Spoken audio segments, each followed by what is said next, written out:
Broadcasting live from the command center located in Jacksonville, Florida, this is Military Witnesses to UAP. I am your host, Shannon Scott. And backed by popular demand, located deep in the Missouri woods, my right-hand man, Rob Heatherly. We both have assumed the duties and responsibilities of continuing the conversation. So, buckle up, hold my beer, hang on, and let's get started with today's briefings.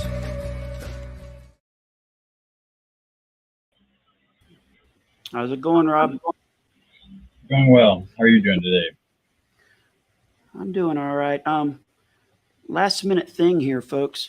Rob just sent me a very important picture that has to do with the topic that we're on today. So if you guys would just bear with me one moment, and I'll get this sent over to my laptop. There we go. I'm sending it over to the laptop, and it will be good to go. Well, Yeah. Folks, we would have probably gone over this subject some time ago. However, stand by. Good stuff just came up. But the thing is, when it comes to my health, it's a flip of a coin whether I'm going to feel well enough to broadcast with Rob here, because he's up. Come on, Shannon, suck it up, man. Come, we need to do a live show, that kind of thing. He's a jerk sometimes too, but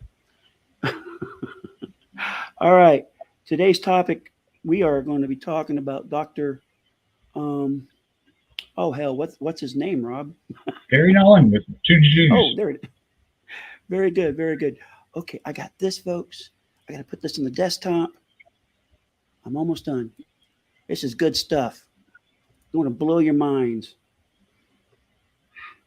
All right, one more second. So, give us some background, Rob. When did this interview take place?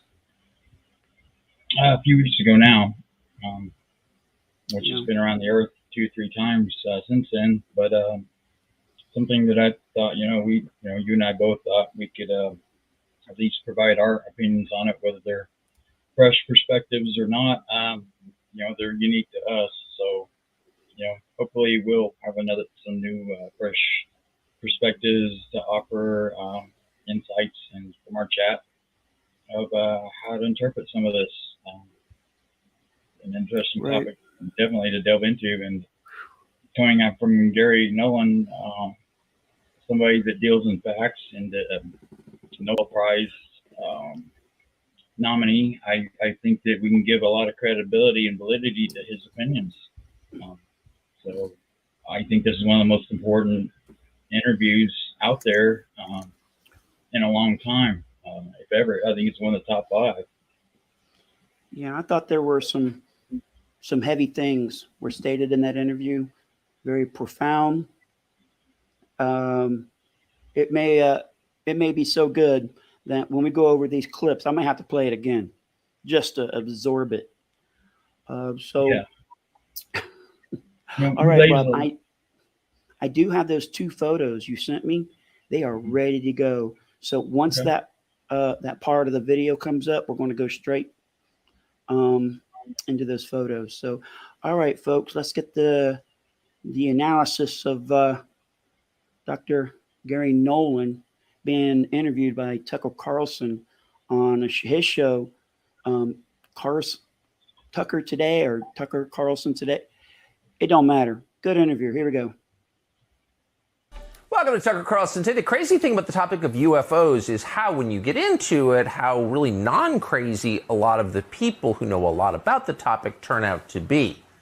They're kind of the opposite of what you imagine. They're not for conspiracy nuts. A lot of them are just scientists. Not only that, Dr. Garry Nolan comes across as a person that's very relatable. He seems like somebody I'd go out and have a beer with. A lot of times people are so smart, you can't even relate to them. But not this guy. This guy has one heck of a good personality. And he knows how to break it down into layman's terms and not Mm-hmm. make you feel like an idiot, talking to, somebody of his caliber and knowledge, which I think is very commendable. Okay, here's a second clip. Welcome to Tucker Carlson. Third clip. Second clip. Garry Nolan is definitely at the top of that list. He's a Stanford professor, Stanford PhD, he's an immunologist. And he has, over the last decade or two, spent a lot of time studying the harmful effects that apparent encounters with UFOs have on the human brain. This is a field of study, and he is at the very top of it. Dr. Garry Nolan joins us in studio. Professor, thanks so much for coming on. Thank you so much. I was just reading your again, to restate the same point once more, it's just remarkable once you get into this topic.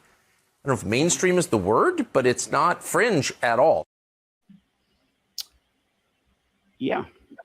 More and more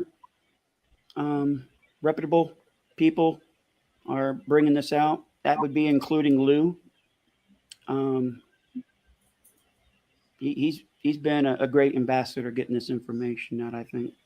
Yeah, and you bring people in, like what the AIAA are doing, bring in scientists and people from the flight administration, things like that, scientists like Garry Loeb, to bring credibility to this, that are very distinguished and respected scientists, to where, they let in intentionally with the nuts and bolts aspect, so they could bring scientists in carefully that wanted to be part of this, but if they came in under the guise of the more esoteric aspects first, they would even, it'd be a non-starter.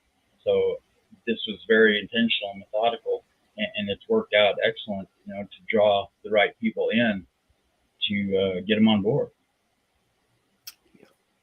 So just to kind of to accentuate that point, explain your background for our viewers, if you would. So my day job at Stanford for the last 30 years has been the development of technologies to look at cancer and blood. And so we've spun a number of companies and sold a number of companies that we started out of my lab. Two of them are actually on NASDAQ. And the idea has always been that if money is coming in from the NIH, we should give back to the public. So the first thing that strikes me is he's just a regular scientist, he's been doing this for 30 years, right? Mm-hmm. And when we go further into this, he'll go into the specifics and how he got involved in this topic, you might say. All right. Next one, Rob. Mm-hmm. All right, here we go. And so in the process of developing some of these, we developed an instrument called CyTOF, which is really all about studying blood cells at a deeper level than anybody's been able to do before. And so it was circa 2011 or so when some people from the CIA and an aerospace company came to me to ask me for their help. I'm going to hold my comment to the next one. Okay. On the analysis of some individuals who had encountered some anomalous objects, they said. And I mean, they came to my office unannounced and then started laying out pictures and data on the table in front of me. And I honestly thought it was a joke. I thought it was Okay. I don't know this information, even though we're friends with Louis. He's never told us any type of classified stuff. I wouldn't even ask him. But let's just pretend for a second. And if I was a betting man, I'd say that Lou came into his office, Rob. What do you think? Around that time, it'd be somebody from OSAP or ATIP. 2014. Yeah, OSAP was done, so it would have been, if they weren't from ATIP, it was somebody connected to them. Like you said, it came out of the weird desk with Garry, Kit Green. So it's something that he was looking for answers on. And as we know, there's a lot of fingers that come out of the main force of their investigation into many different facets that are in themselves also investigating at the high levels. So somewhere in there, if it weren't Lou, somebody directly associated with the project. So definitely. Yeah, I would say that Lou is a great team builder. He'd be the captain of a team, that's for sure. All right, let's go to the next one here. So you're a Stanford professor, an immunologist doing medical research and building companies, and all of a sudden one day the CIA shows up at your office? Because they had asked around and said, okay, we have these people who've been injured. And one of the things that they wanted to do in a complete medical workup of these individuals was to look at the blood. It's a natural thing to do. If you're looking for an inflammation, the blood is one of the places you might look to get a sort of a more complete list of everything that's going on. In fact, I'll be getting my blood taken tomorrow for checking out my inflammation from rheumatoid. No UAP issues. Yeah. No comment there on that one there, Rob? Nah. All right. Let's go to the next. No, he leads into it pretty well. And so that's when somebody said, well, if you want to do this, do it properly, you got to go talk to this guy Nolan at Stanford, because he has the world's best instrument that he's developed for doing it. And that's what started it. So what was your view of UFOs, UAPs at the time? You know, I was kind of a science fiction fan, and I was interested in it as any mainstream individual might have been. But it wasn't something that I had any kind of focus on in my life. So you had no deep knowledge of the topic? No deep knowledge. So this guy's been recruited, and that's what he's helping out with now, it looks like. Yeah, and he thought they were scamming him at first, that somebody was pranking him in the office. Yeah. You figure that out quick when you're dealing with people's films that show that they are no longer living. You kind of take it seriously pretty quick. Oh, folks, by the way, I was looking at I don't normally do this, but I was looking at the analytics. It doesn't matter. It's the geeky stuff on the YouTube. And believe it or not, 1/3 of my viewers are not subscribers. So if you would help us out and hit that subscribe button, hit that notification for upcoming videos, and make sure you hit that like. Once we hit 1,000 subscribers and we monetize this channel, 100% of it gets donated to the Shannon Scott's annual Vets and Vets for Wounded Vets and Pets fundraiser. It's a charity that was named. I'm honored that Lou Elizondo and Rob Heatherly named the charity after me.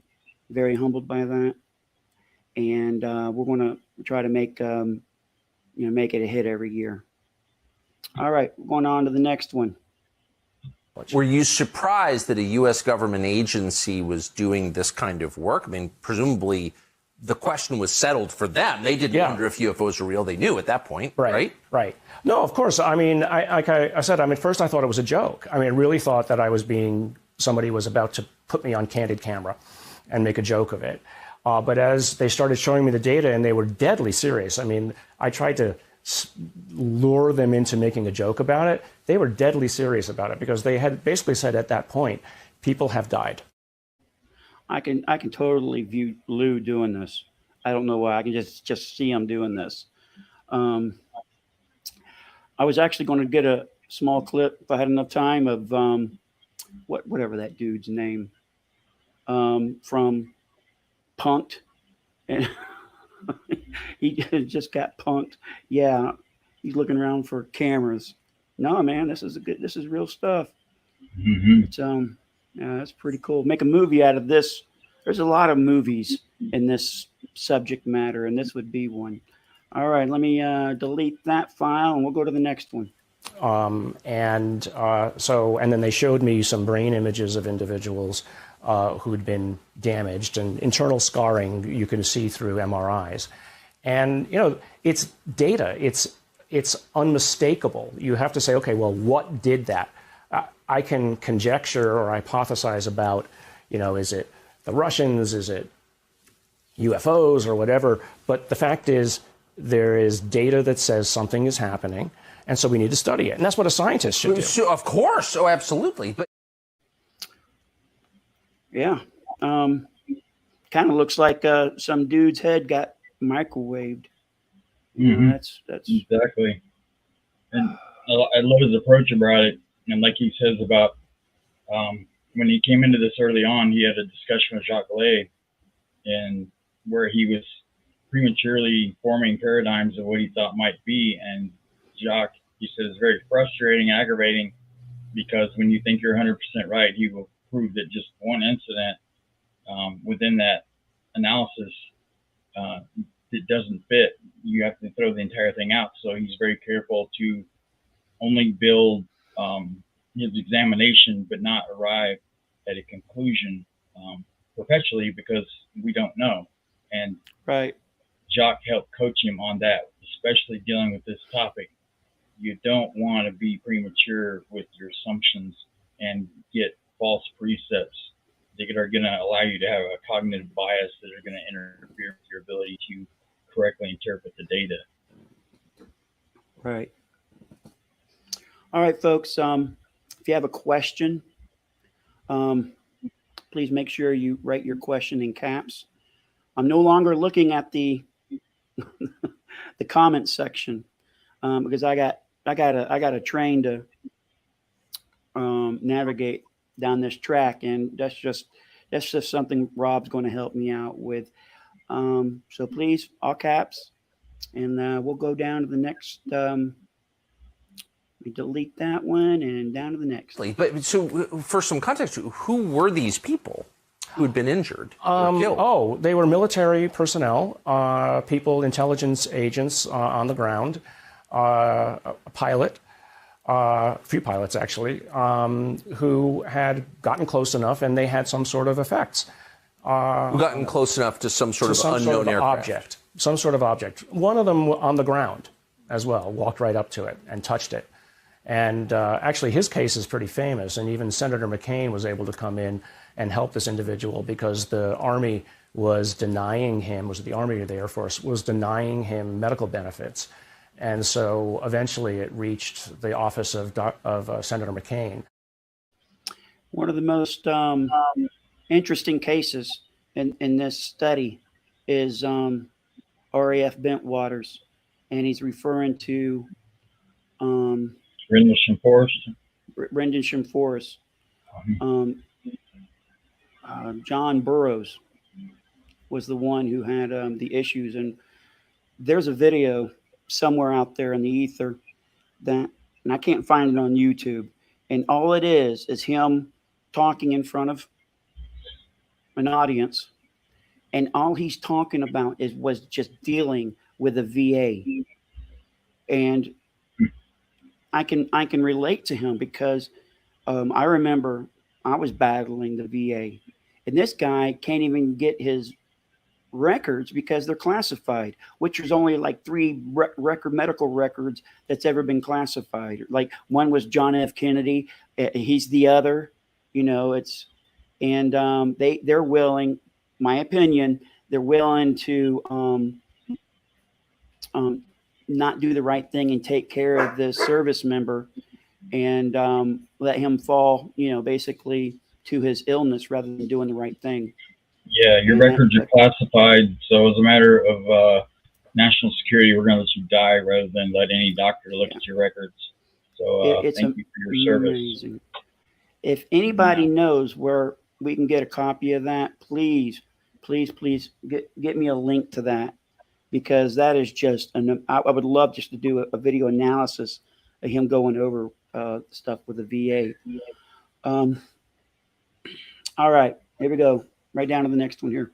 But so, for some context, who were these people who had been injured? And he stepped in and forced the Veterans Affairs. He walked up and touched it. Can you back up and just tell what was the story there? That was the so-called Rendlesham Forest case in England, where objects were seen over the bunkers where the nuclear weapons were stored.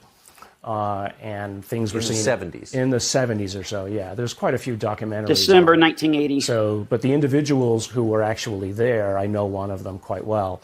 and he was the person who was basically denied benefits. And his medical records were classified for quite a while.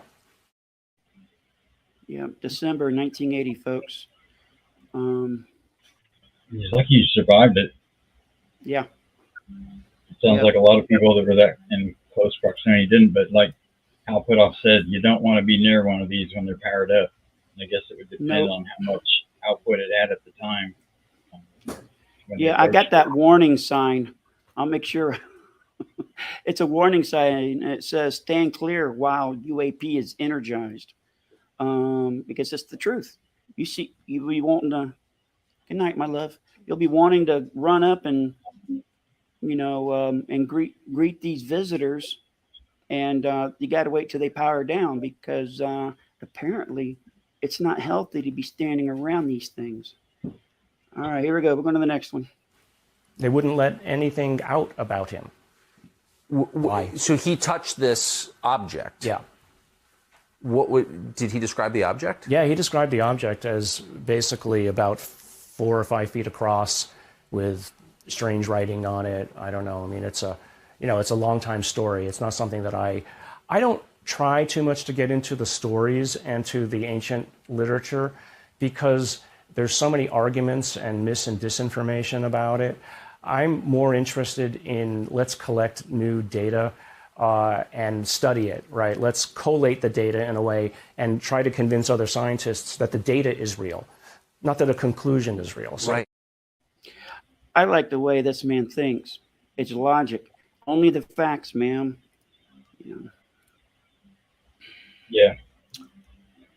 All right. Here's the next. So I try to stay away from that because there's plenty of arguments and historians who want to do that. So you stay right in your lane. I stay in my lane because that's what I'm good at. Yes. So good call. Just stay away from it. Because so this man specifically, military personnel who touched this object in the woods near a nuclear bunker in Great Britain, what happened to him? He had all kinds of, he had nauseous, he had long-term consequences to his heart. Now, whether any of this was directly caused by the object or not is open to debate. But in the immediate aftermath of the interaction that he had with it, there were medical consequences. Yeah, and fortunately, he was able to get the help he needed, and he's probably around today because of it. He came out. It's not like I'm breaking some HIPAA rule here, but he did come out and state that he had some heart valves replaced. So, yeah, it's a good thing. Get him fixed up. And I think what's that, Rob? I was going to say, I think if you've got the clip, if you play that segment, he does differentiate between Havana syndrome and not Havana syndrome. The CIA was investigating what they thought was Havana syndrome, which would involve, our potential adversaries, to which they would have lead on those investigations with. But when it was we got those clips. It's further down, and I have a lot of questions that I like to pose to put you and the audience here. So stand by, folks. Right. I try to stay away from that because there's plenty of arguments and historians who want to do that. So you'd have to imagine that that somewhere back then something happened to him that he's still dealing with years later. I mean, long COVID as an example of there can be a traumatic incident that occurs to your body, and later on you're still dealing with it. Well, with many of those. But part of the issue with him was sort of a PTSD that nobody would believe him, right? And then when he tried to follow up it with the Veterans Affairs office, the medical offices, they just denied him coverage. Now, I can relate to the getting PTSD from dealing with the VA. Certain things do trigger my PTSD, like somebody suddenly yell next to me will trigger it. And I'll tell you another thing that will trigger it. If I have to hear that music in the background while you're on hold while dealing with the VA, it will trigger me too. Golly. So, all right. So, any comments on that? Go on. No. All right, here we go. Which was ridiculous, because he was He served We've got that one already. Let's go to the next one, right? Yeah. that, right? That enough individuals in diplomatic offices, et cetera, were getting sick.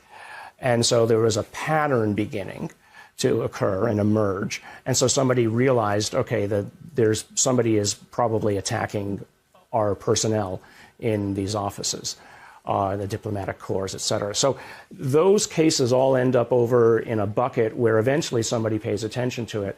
And that was what then instigated them to come to me. Now, we'll go ahead and bring up the Savannah syndrome. I don't know much about it. I've heard about when the symptoms were first coming out and they were theorizing it could be crickets and some weird stuff, right? But apparently people have really been injured by whatever this phenomenon is. And it seems to follow people, and it's weird. It's the weirdest thing. I remember watching season 2, I believe, of Skinwalker Ranch. Behind Travis Taylor in their war room, there was a map of the world behind him, and there were 3 pins on the map. One was Skinwalker Ranch, one was Cuba, and one was someplace in China. And I found out later those pins were places where they were investigating Havana syndrome, which I thought was very curious. Yeah, as soon as some more information comes out about that, I'd be really interested in hearing it, along with testimony of the people that's affected and their families, from my understanding. Hopefully, I deleted that last video. If not, I'll do it after I start this one. That, right? That enough individuals in diplomatic offices, et cetera, were getting sick. Interesting. So how many cases, About roughly? About 100. 100? Yeah. Now, of those, about probably 80 to 90% of them ended up being actually Havana syndrome. So as we were studying these cases, the guy who was doing the work, his name is Kit Green. He's a neurophysiologist and is also associated with the CIA, used to be in the CIA. He was going back to what are called the diagnostic codes, because when you have a new medical issue, you start saying, okay, well, what happened to them? They've got this kind of phenomena, they got this kind of problem with their lungs, and they've got inflammation of the skin, et cetera, and you put them into these codes. And so it was around 2015, 2016 that, and we had up to that point in time called this interference syndrome.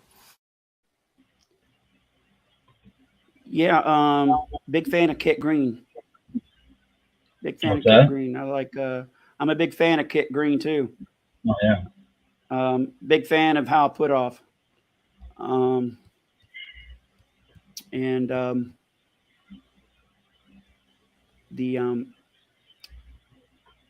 had a brain fart. Admiral Wilson's Eric Davis, Dr. Eric Davis, big fan of him too. I hope I deleted that. Let's see. Yes, we can go on to the next one. Here we go.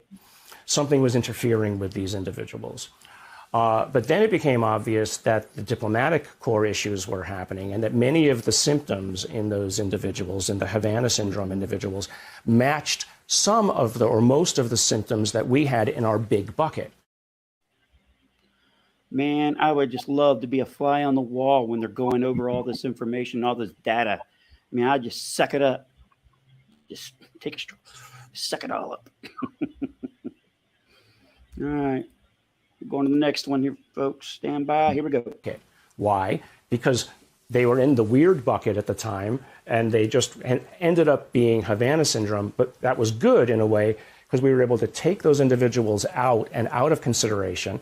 I didn't have to worry about them anymore. It now became a national security concern. But the people who were remaining were the really interesting ones to me, because those are the people who claim to have interactions with UAPs. Yeah, so he was able to differentiate between what was an adversarial weapon, what traditionally we understand as Havana syndrome, versus what isn't, and those are sent on off to the CIA to contend with, Right. and they kept possession of the ones that don't fit that category to investigate. A lot of the injuries, I think, overlap the same, but I think that, and of course, they're not going to mention it here what the difference would be. His spot, that would be just OPSEC hell to do that. So they're not going to bring that up. Yep. So you'd have to imagine that that somewhere. Go to the next one here. Right. So it was kind of like in science, you first characterize, you collate into categories. Yes. The categories that are understood, you just step aside and put them aside, and they're handed off. Now it's a huge operation in the government to deal with those. In fact, the Senate Intelligence Committee just came out with a report this morning that has language specifically in it to look at the Havana syndrome cases and to understand it. Yes. Deep dive study. It also has interesting, I don't know if you saw it, it also has language about UAPs and basically admonishing the Defense Department, saying you guys have been dragging your feet, no more. Whistleblower language.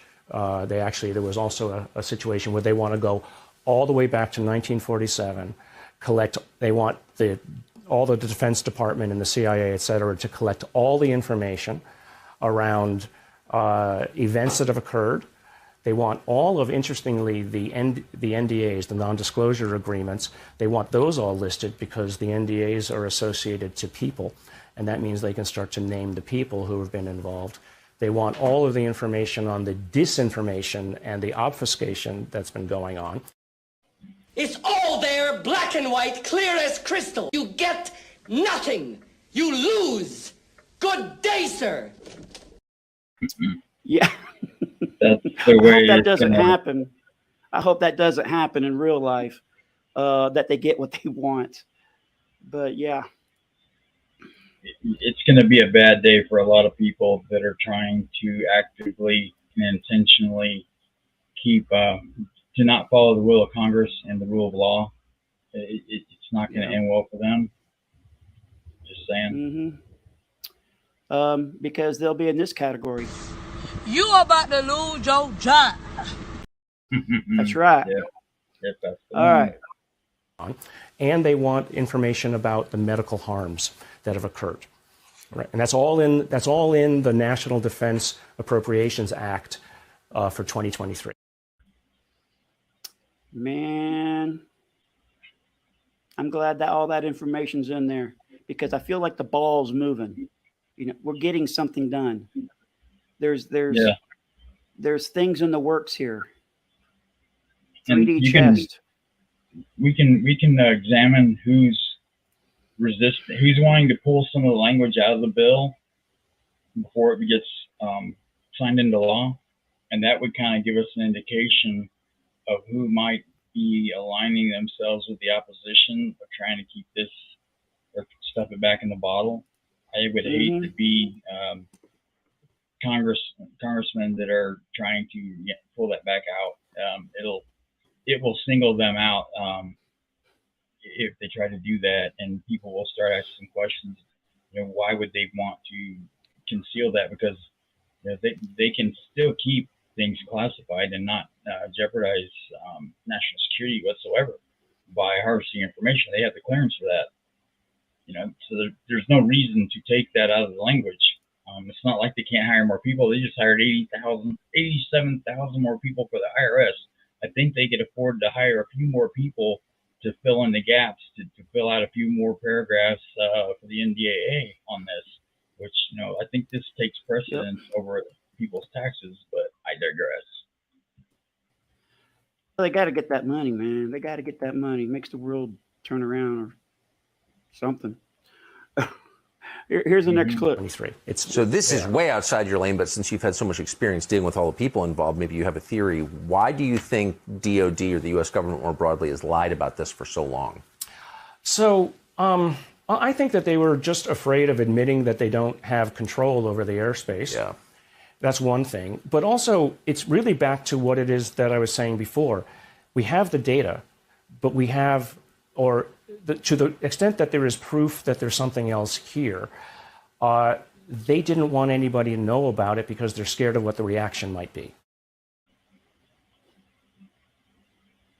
There's a lot to unpack on this one. Yeah. that goes back to the what was that report that the Condon report that they said was authored by, that they commissioned it, to professors and things, but actually they just signed it at the bottom, and the government actually wrote it themselves and predicted what the outcome was going to be, which was completely fictitious. They're wrong.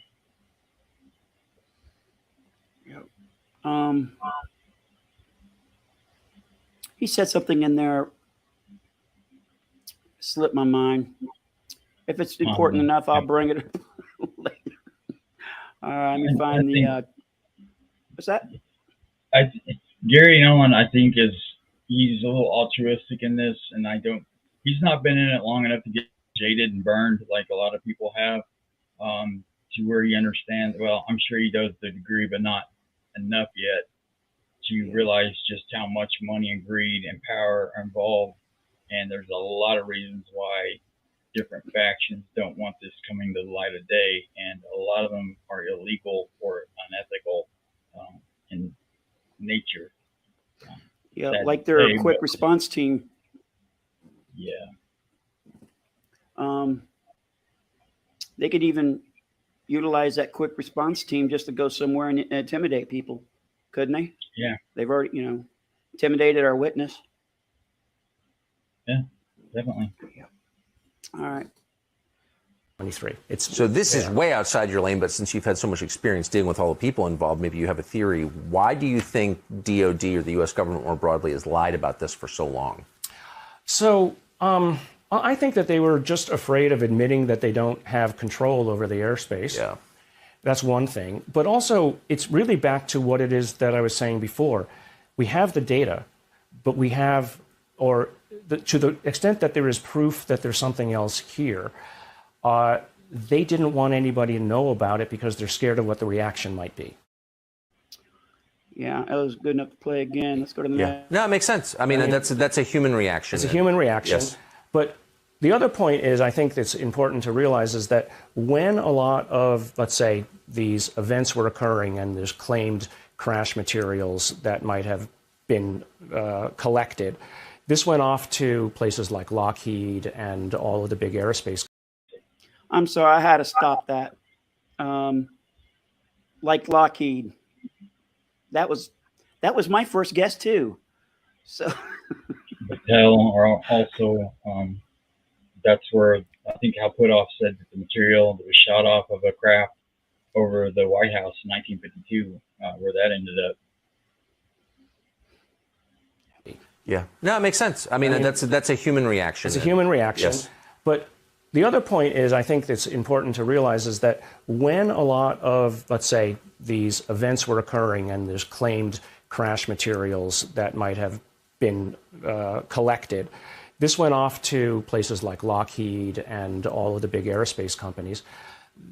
They wanted to profit off of it. And many of them basically took a lot of the information, set it aside, and they decided, okay, well, we're going to profit off it. We're not going to tell Congress what this is all about, because if we do, then maybe we have to share this with McDonnell Douglas.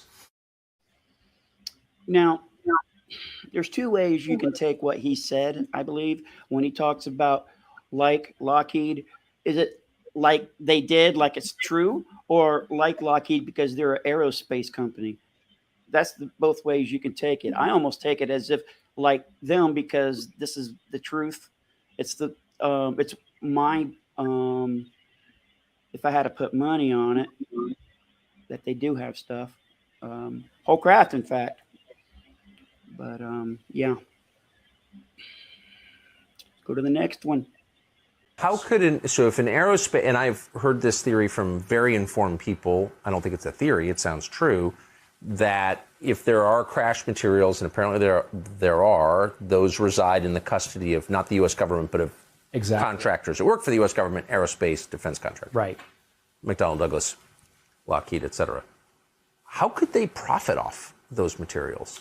Well, one, they can continue to ask for black budget money. Oh. For it. Right. So, I should know this. I lived in Washington. Right?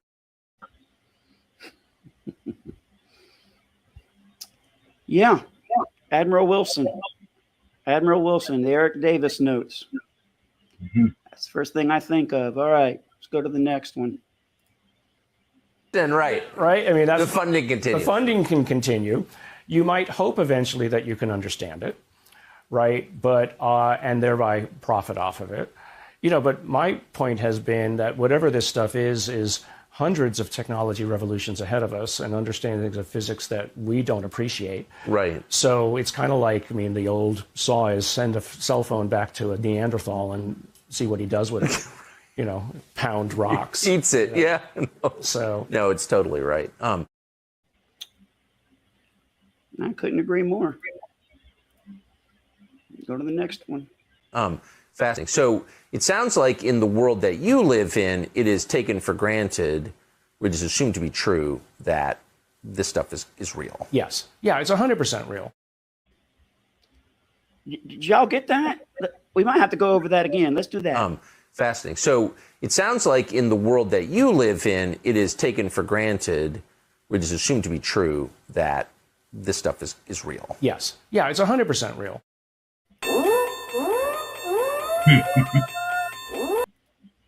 I don't know how much more clear he can be on that. Stating the obvious. Yeah. That's heavy stuff. I would value his opinion. It sounds like he has his ear real close to the ground, know what's going on. I get goosebumps hearing that crap. He's not taking other people's opinions. He's looking at the evidence that has been presented to him throughout this entire journey since they recruited him to be on these projects, and they've convinced him with the data that he has looked at himself. He's a scientist. He's not going to take somebody's word for anything. He's looked at the data and the facts presented to him and made his own determination from that. So, yeah, I take that at completely face value.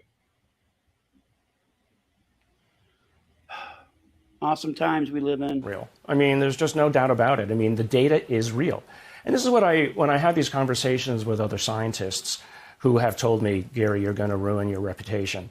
It's like, well, my reputation has been always going against the grain, and look at where I am. I'm perfectly fine going against the grain. This is real, and we need to pay attention to it, and it's just unscientific to not study it. Yes, amen. Right? It's just wrong. And if you're going to be that way, you're a priest, you're not a scientist.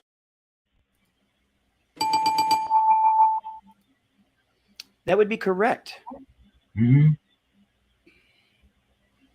Let's go to the next one here. Amen.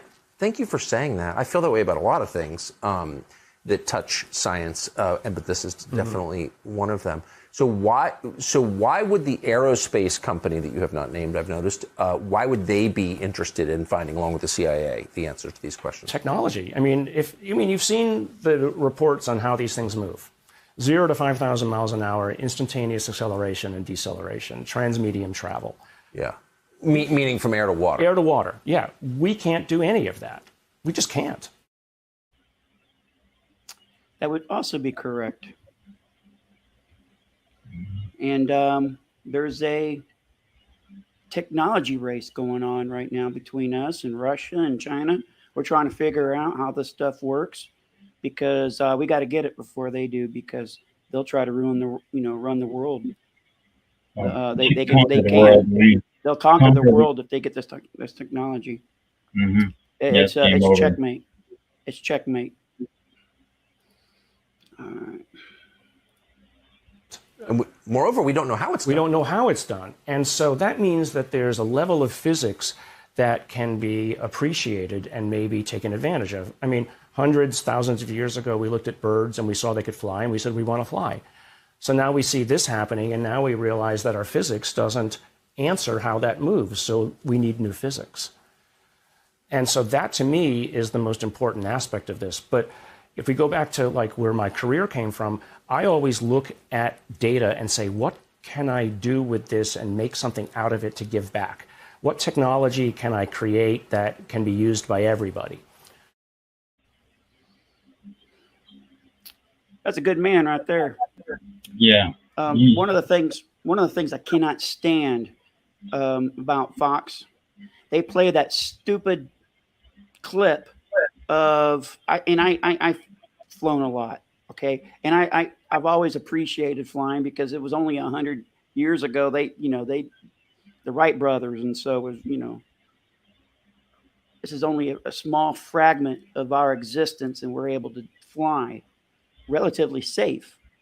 And when I see that the exhaust of another aircraft, and people, I've never seen an exhaust like that.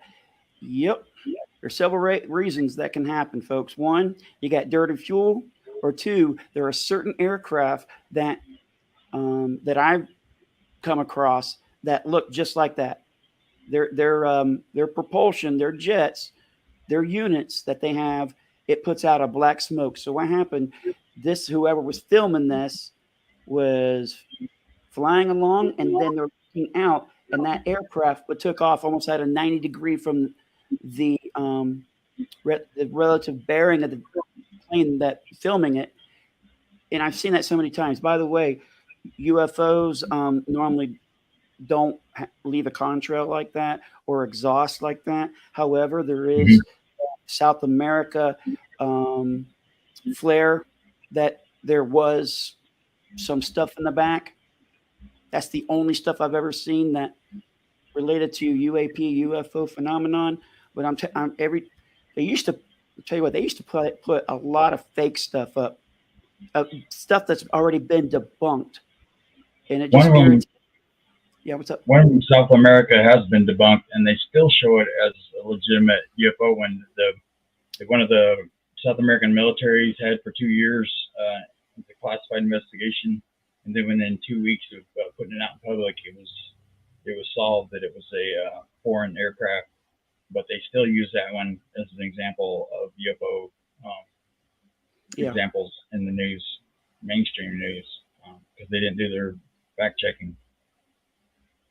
So similarly, I look at these materials, and I do have. Yeah, that one right there, folks. So similarly, I look at these materials, and I do have some public materials, and I say, if I can understand these at the atomic level and understand how these things are put together, I might not understand how anti-gravity works, but I can now bring in scientists who might be experts in the kinds of atoms that are there and say, tell me what this might have been used for, because this is where it came from. But I mean, all of that was sort of like alighting around the central question, which is like, who made these? Like, who are these people, these things? What is this force? Yeah. Not human. I don't think most of them are. There might be a breakaway civilization, but I don't know. I can only guess. That's some on the table. It's an early, because I talk about a lot with the ancient megaliths and things. Yeah, that was obviously paleo contact by some outside group with extremely high technology. So, I think he touches on it here. This has been around a very long time. That's the general consensus. The evidence bears that out. Right. So this is not, most of this is nothing new to humanity. It's new to us because it hasn't injected itself overtly for about 5,000 years or so. Prior to that last flood, they were directly involved in kind of ruling different parts of humanity. And someone wrote in the chat that they think Garry was told what to say on this. I don't think Garry wouldn't say anything that he doesn't believe in or that he doesn't know himself to be true. I think he was coached on what to say and how to lay the foundations of his case out for the sake of the whole team that he's advising for, to help on a mainstream platform like this to lay out the fundamentals, the same as what Congress is trying to establish. So, I think I understand the nature of what you're writing in that comment, but I just want to clarify that he's not going to say anything that he doesn't believe in or that he doesn't feel is appropriate. He carries himself with too much integrity and honesty to think otherwise. Yeah. All right, we'll go to the next one. Hopefully I deleted it and this is the right video. I don't know. I mean, and that's why it's so hard for me not to say what I think it really is, because if I do say it is absolutely this, people will start to question. Of course, because you can't know, right? Right. But I think the better way to do it is to convince people that the data is real. All right, it was so good. We're going to play it again. Here we go. Let's move back just one sentence. Yeah. So without putting your professional credibility, reputation on the line, et cetera, you're around people who study this stuff for a living, who are the most knowledgeable people on this topic in the world. Yes. What is their general sense of what this might be? That this is not from Earth.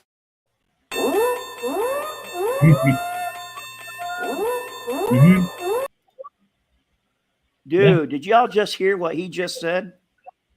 That's probably the most profound thing in this whole interview. I got to play it again. It's that good. Let's move back just one sentence. Yeah. So without putting your professional credibility, reputation on the line, et cetera, you're around people who study this stuff for a living, who are the most knowledgeable people on this topic in the world. Yes. What is their general sense of what this might be? That this is not from Earth. No hesitation there, was there, Rob? No, and I've heard other people that have been interviewed on this topic, they refer to him as our far-flung neighbors, because they don't know, other than that, what this is that we're dealing with. Right. So, they leave it open because obviously they're still in the early stages of trying to understand the nature of it. And I also think that with the equipment that he's created, I know that they were trying to get different equipment to try and figure out what hitchhiker effect was, and if it had any kind of physical manifestation for it. And if anybody on the planet could figure that out, it would be Garry and his equipment. So, I think there's many different facets to how they would utilize him. And, I completely subscribe to that. Why wouldn't they? And if he's wanting to help humanity, there's a lot of good that can come out of this from the research. The more we understand of the physics that we're all comprised of, it's going to benefit everybody. Yeah, I believe that as well. There's some breaking news here, folks. Let's see if I can get this going.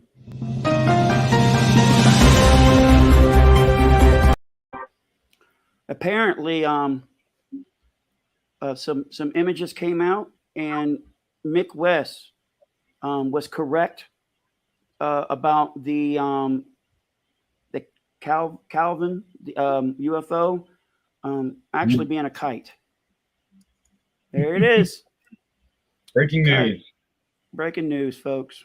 We're here for you, folks, with the only the true and accurate, non-biased news here on this network. Yeah, because we're geniuses. How do we remain so humble? Oh, that was a good one. Oh, by the way, Rob tweeted that photo and inspired people to make their own photoshopped, and they actually have Mick West as an island and reflection of his face, that kind of thing. Epic. Another guy put out a video of inverting it, zooming it into a pond, and then it's just hilarious. You have to follow the thread on Twitter, but yeah, it's pretty goofy what they've done to it. But maybe it's that's just part goofy. of It's him trying to straight-faced claim that they're reflections in a pond, they're kites, and all this and that. They're absurd. So this is just absurd as his legitimate attempt at explaining it. That was one of the most powerful clips, folks. We're going to go. Everything after this is all downhill, but don't leave our channel. Keep watching. Hey, we almost got 20 people in here. All right, here we go. That it's not from Earth. That this is these are aliens, essentially. And until I see a piece of technology that does something I don't understand, or until I see an alien body, I'm going to also remain skeptical. Of course, as you should. But It doesn't mean I won't study it. And people say, well, why, if you are so skeptical still, you're studying it? Because it's the most important thing that could have ever Of course, but that's why we cover it on the show, not because I have no special knowledge. I know nothing, really. He's correct about that. All right, let's go to the next one.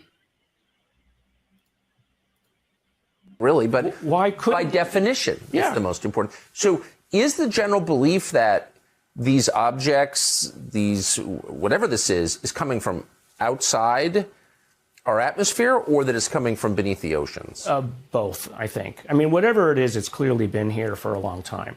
And it doesn't necessarily care so much about us, but in terms of, if it wanted to wipe us out, it could. Clearly, obviously. All you got to do is go out to the asteroid belt and push a big rock our way, and that's the end of us with the next dinosaur problem.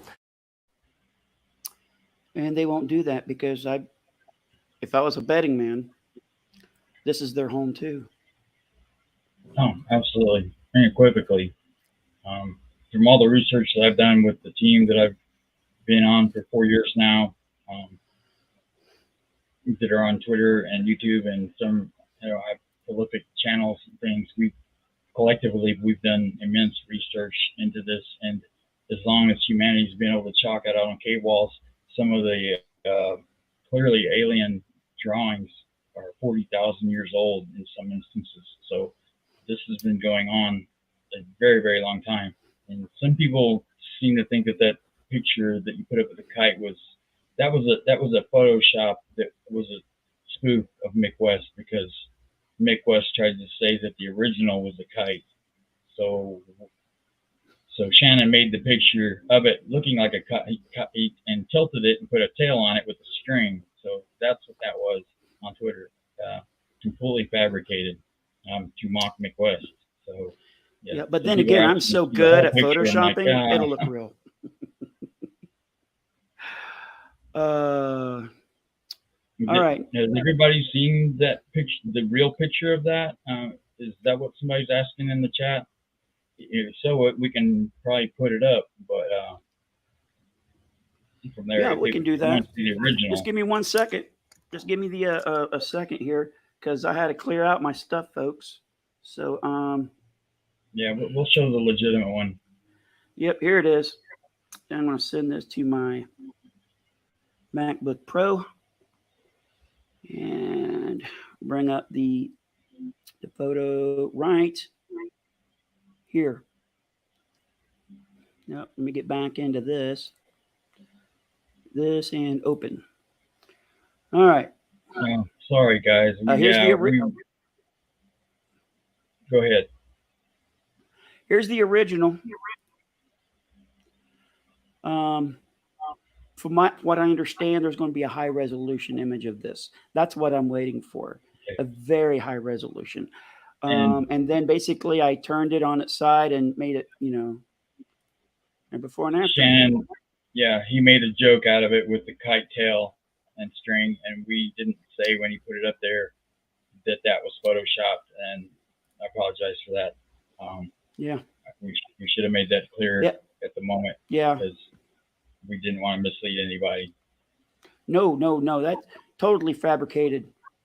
I just thought, well, if it was going to be a kite, then it needs this and it needs that type thing. And of course it's not tilted the way it needed to be. So I kind of made it that way.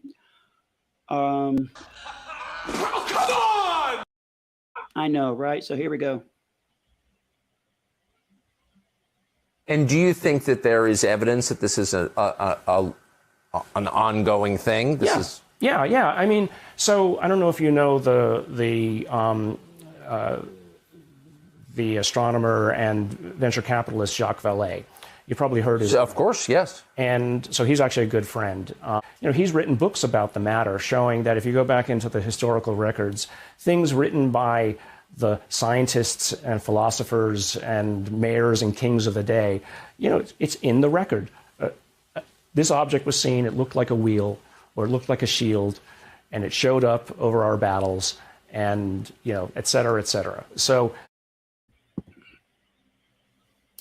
Yep. Let's go to the next one. So you can go back and recontext the observations and say, well, if somebody wrote that today, I'd call it a UFO or a UAP.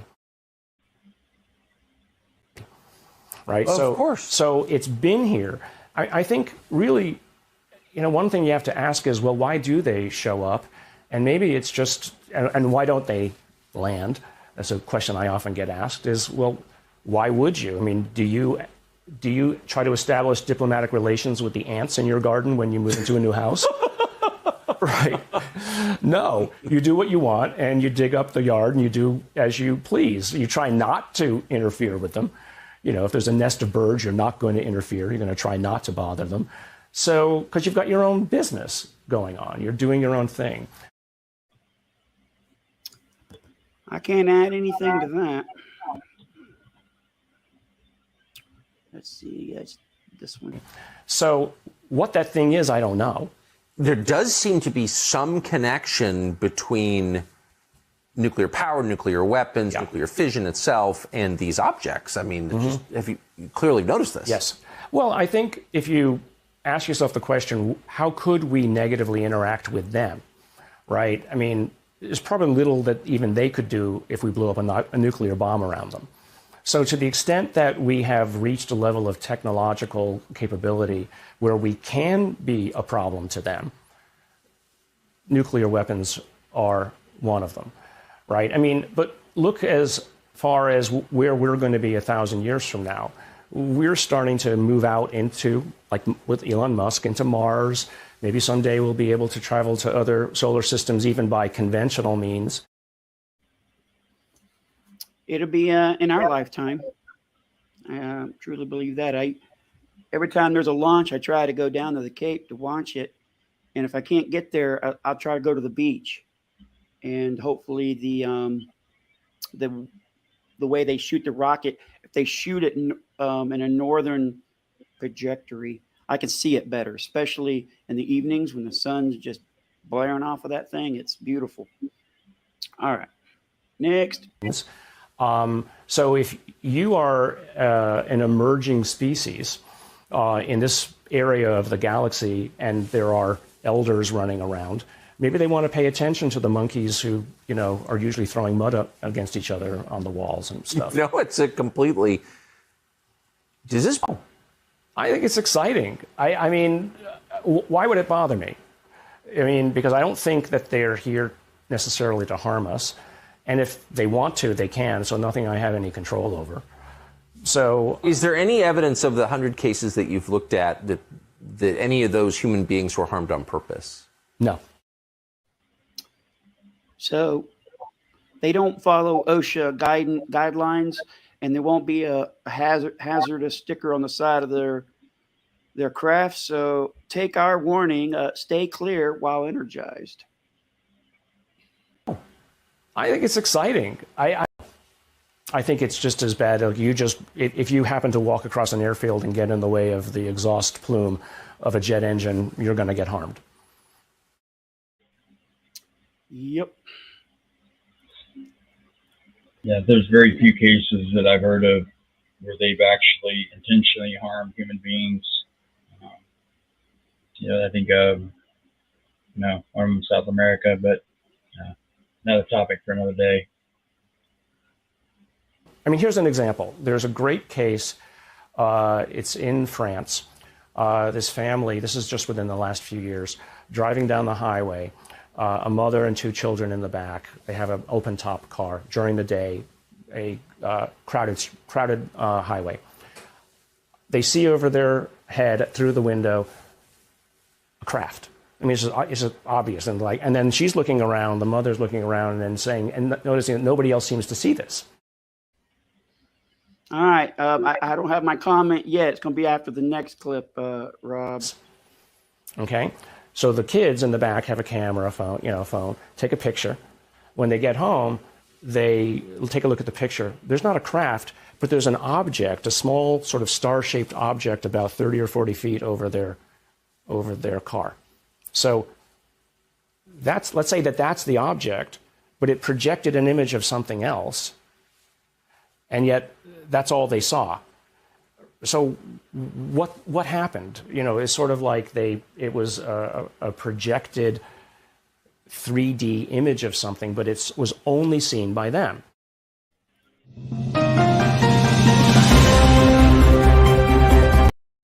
Breaking news, folks. What happened was right before the show started and right during the beginning of the show, we got our hands on the photo. I got my hands on the photo of what he was real one. just talking I mean, about. this Real is one. a real deal. This isn't a hoax. All right. I haven't really even looked at the photo. I mean, as soon as I got it, I uploaded it, right? So I can tell you right offhand, as soon as the show's over with this evening, I'm going to be photoshopping it. I'm going to be enhancing it and trying to get the most out of this image. It's good stuff, okay? So prepare yourselves. All right, here we go. That is the star item or object that he was talking about. And I also got another image, but I think it's an explanation. The actual photograph doesn't match what the three witnesses saw. The photograph shows a dark object much higher in the sky at the base of the clouds with a 6-branch structure. The investigation continues in France. So good job getting your hands on that, dude. What's Mick West going to say about that photo?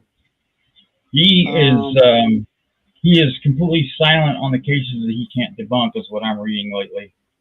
He's no show. He doesn't talk about the ones that he can't come to some kind of logical and believable explanation. You know, like in aerial school, that it was a colored person wearing goggles, aviator goggles, not welding goggles, by the way. Ludicrous, just ludicrous. Yep. All right, let's. I don't know if I deleted it. If not, I'll go on to the next video. Before I ask you to describe what those harms are, because you've seen strong patterns, right, in the harms. Yep. There are innumerable first-person accounts of people who claim they have been taken into some craft and experimented upon. Right. Have you come across those, and how do you assess them? I come across those, but I, have a hard time. It's like what I was saying before. It's an encounter, it's an experience, but whether those experiences are real or whether or not they're imposed on these individuals as sort of an altered reality memory, I don't know. I mean, heck, they can go ahead and make you think you're seeing this big craft above your convertible, right? But when you take a picture of it, it's just that star thing. Here it is. So if they can do that, they can make you think you're being abducted, I guess. I'm just using some logic here. What Garry was really incensed by with this case was that there's many other instances of people being individually pushed events into their minds that may or may not have actually happened. But this was his first example where it was proven to him that it was multiple people that received that psychic imagery pushed into their minds in mass. So it opened up a whole nother category for him of investigation to realize that this phenomena is able to do it, in a wide spectrum, not just individuals. It can do it to entire demographics that could be watching at the time. So, and if you want to take it that far, you could take it another step. It could also alter and push into people's minds that there's multiple spectators. Each one could have a different push of what they're perceiving, and they each see a different thing. If they wanted to do it that way, why would they be held to just one? We don't really know what their limitations are yet. Right. I'm going to start loading up these. See if I can even do that. No, I cannot. I can do it here. Sorry about the sound, Joey. Yeah. Your breaking So news is a little loud for her.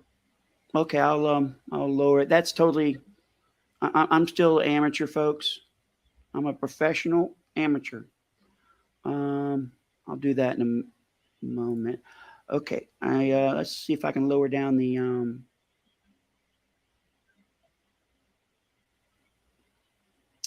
audio.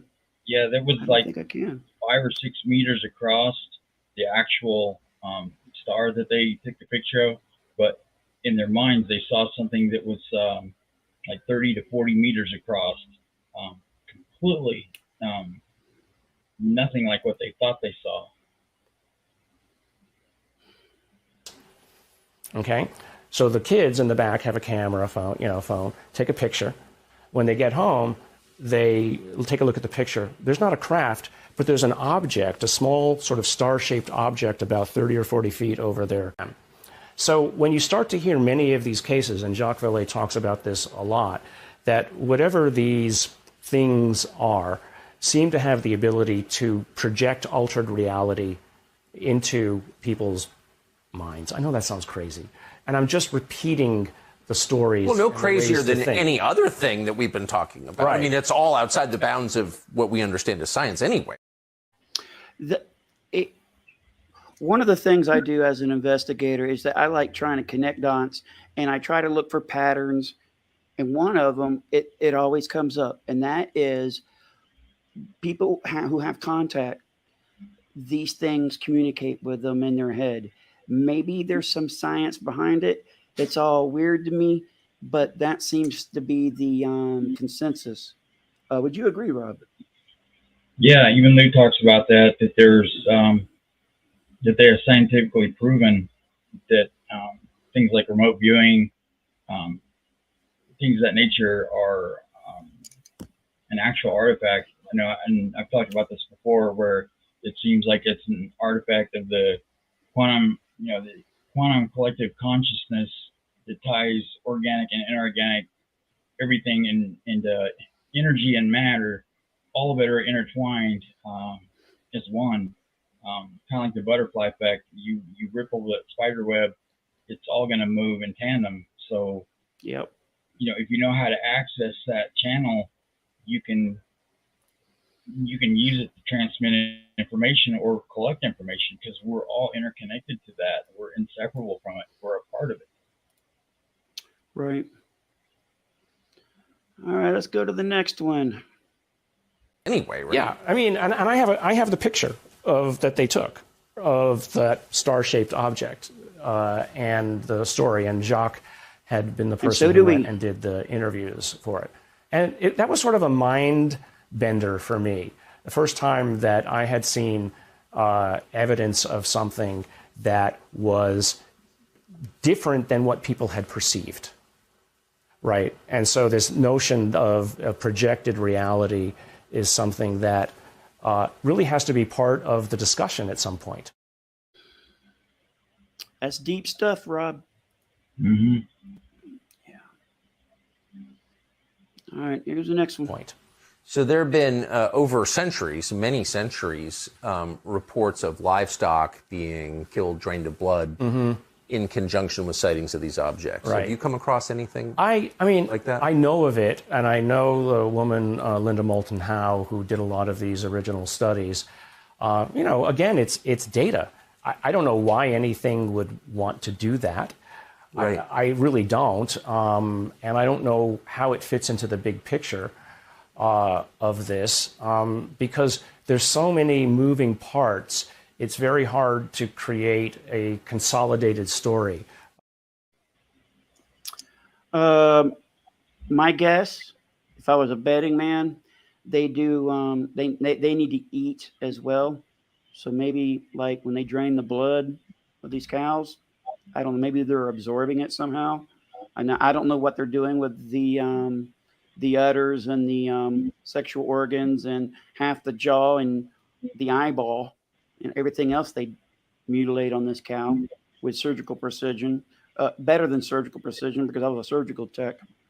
Some people are asking if the way that they're pushing this into people's minds, it's like hypnosis or through the visual cortex. The way I look at the sixth sense is what some people call the third eye or sixth sense. It's just like if we have our five senses.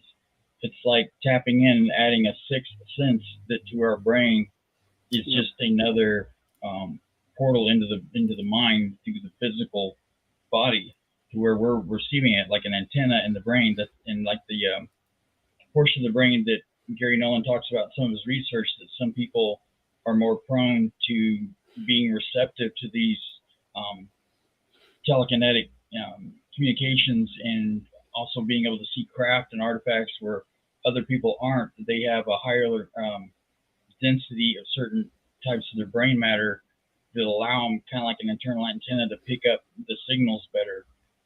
So it's not like that they're being pushed an artificial signal or that it isn't real. It seems to be a real message. It's just, instead of hearing it, it's just like if you can't hear through your ears, they can put speakers on your jawbones and you can actually hear through your bones instead of through your ears from it. It's just another way of communicating into the mind. It's hard to explain, but it's basically telekinesis. In other words, there's an explanation to something that may sound woo. To me, that it's an explanation. Oh, it's like I use that example of, you see a magic trick and it just blows your mind how they could do it, and you're just thinking about how could they have possibly done this, and then when they show you exactly how they did it, oh, why didn't I think of that? Of course, so yeah. Well, you take the case of Ingo Swann with Hal Puthoff when they went into a science lab where they had a machine that was isolated to pick up neutrinos.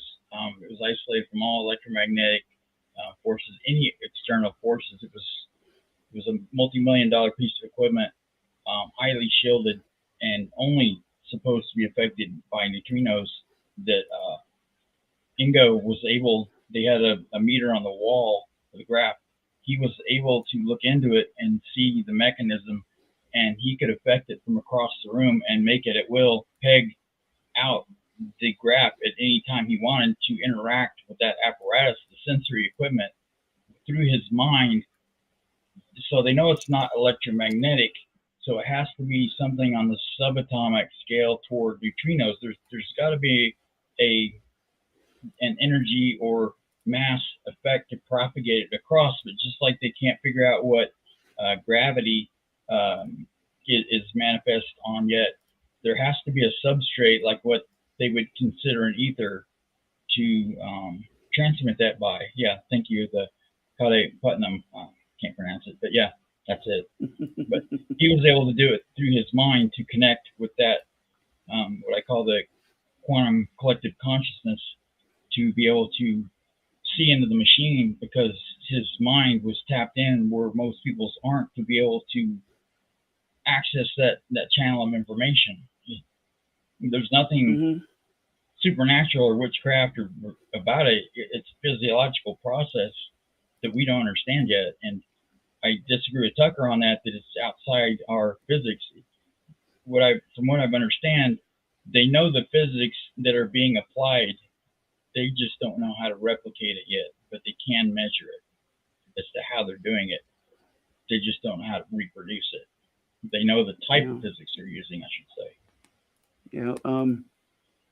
Even the physics of moving the craft around, they have to come up with a bunch of energy to do it, and we're just not there yet. Yeah, and some are talking that it goes back to slide 9, where cognitive human interface. They can evidently they have found that they can take over people's conscience and look through their eyes, distort reality, that they think that they're seeing something else, even change time perception or time itself. I don't know, but we can go over slide 9 another day. But well, I'm glad you're talking, because I somehow messed up, and I have to convert all these files that we're coming up on from a MOV format to a MP4, and I've just about done it. So I do appreciate you chit-chatting. Yeah, the slide 9. Let's go over slide 9. The one that Christopher Mellon accidentally posted, or I think it was him, on the BTIP website for a few hours. That was some people had harvested before it got taken back down. Very, very disturbing implications from that.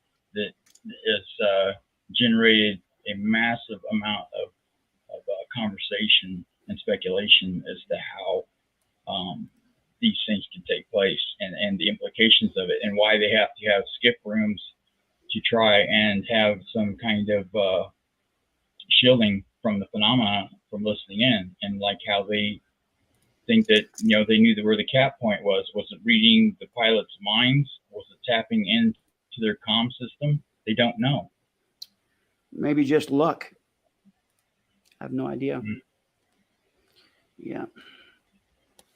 All right. I think move all that to trash. I think I'm looking good for a little bit. So we will continue on, folks. Let me cancel that. And back up. Hopefully I went on to the next video. So there have been over centuries, many centuries, reports of livestock being about it. And, you know, the only way that I can create a consolidated story is to say that there's more than one thing here. Right. Right. That these things are somehow in tension with each other. I mean, much like when the colonial Europe went around the world into Africa and India, et cetera, and basically were fighting each other, you know, England against Spain and France, et cetera. Maybe that's a little bit about what we're seeing here. Possibly. I like that theory. That's something that, like Andrew, with the ancient history criticisms, we have talked about this for years now, and it's something I believe very strongly in. That this is not a monolith that we are investigating and starting to see manifest in our reality.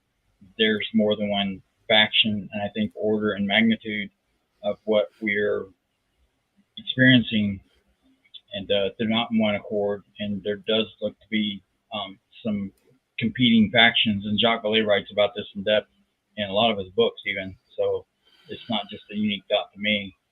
He even talks about it, and I think between him and Hal, I think there's some of the most knowledgeable people on the planet on the phenomena that are still alive.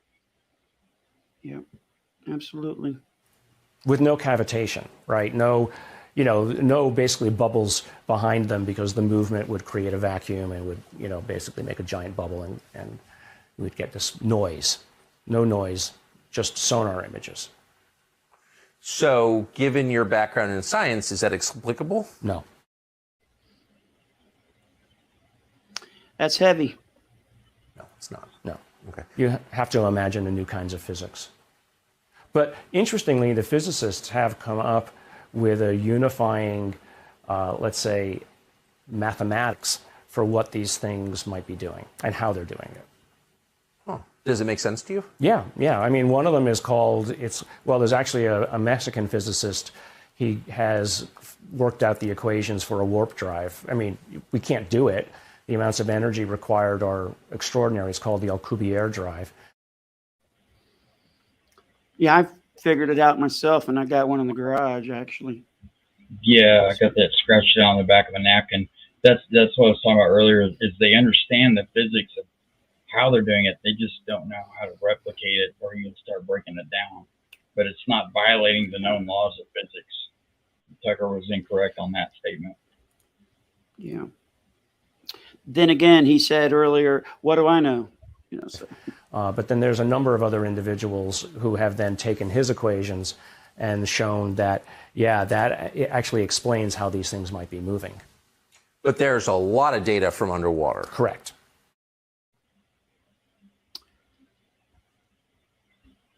That's just more information.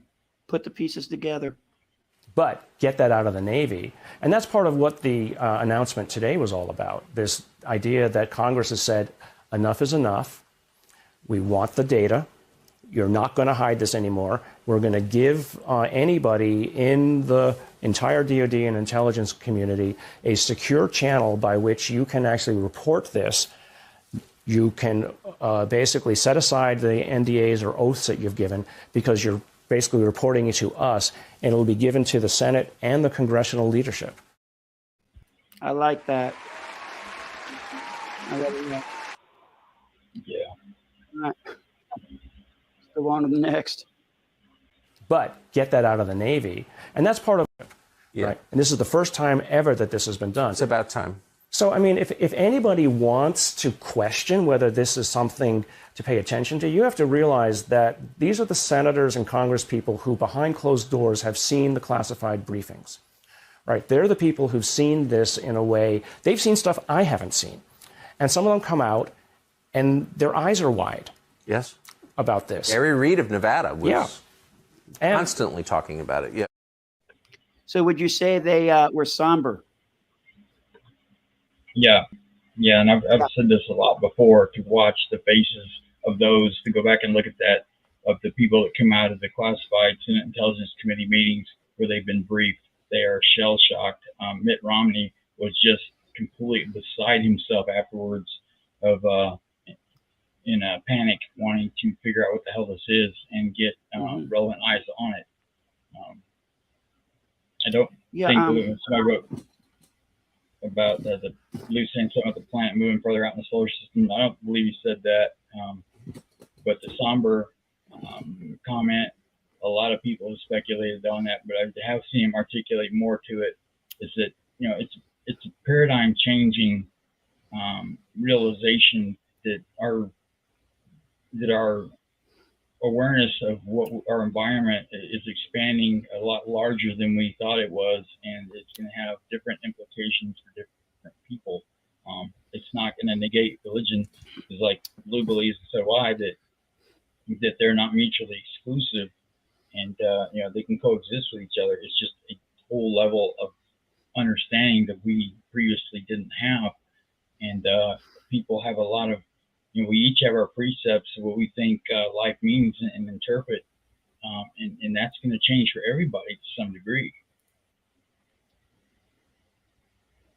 I agree. Yeah. you know, and I actually briefly briefed Congressman Gallagher about this issue before he did the congressional hearings on it about the Wilson Davis memo. And, you know, these people are taking it seriously, and you have to. That's, you know what? I gotta do this one again. Yeah, Correctamundo. You know, this on a side story here. When he said that he briefed a congressman, right? There's a certain individual. I don't have to name his name. Most of you guys know who it is. But the way he would say this, as he would go and brief Congress, it was as if Congress was asking him to come there so they can be in his presence and they can be briefed on what he knows. However, the facts are that he was able to get some people, a former astronaut that had some weight, and kind of get in there, and then he's able to come back to the public and say, "I briefed Congress." See that? Well, they needed a spokesman that wouldn't misspeak, and I'm not. He's not the only one, obviously, briefing Congress. You know, Lou, Nolan, and them. But hearing it from Garry, that is a you know, a scientist and a physician, he gives another perspective that they don't have. It's just a different facet of the same diamond. He's able to present it in a way that they don't on some aspects of it, where these congressmen can relate, you know, in a different way on some aspects. So Garry does have some fresh insights to offer that from his perspective, being a doctor and a scientist both. So if they have questions to that, he can specifically answer. And I imagine a lot of it on the physiological effects that it's had from his research.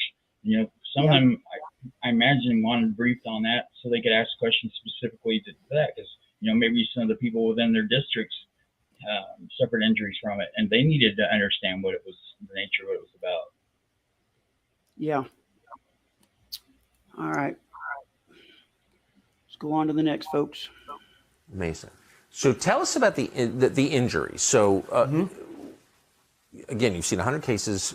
What kinds of injuries do people sustain? I think the most dramatic are because we have MRIs, the things that you see within the body. And so what we had done was, in looking at some of these MRIs, we had noticed damage in the brain, white matter disease, it's called.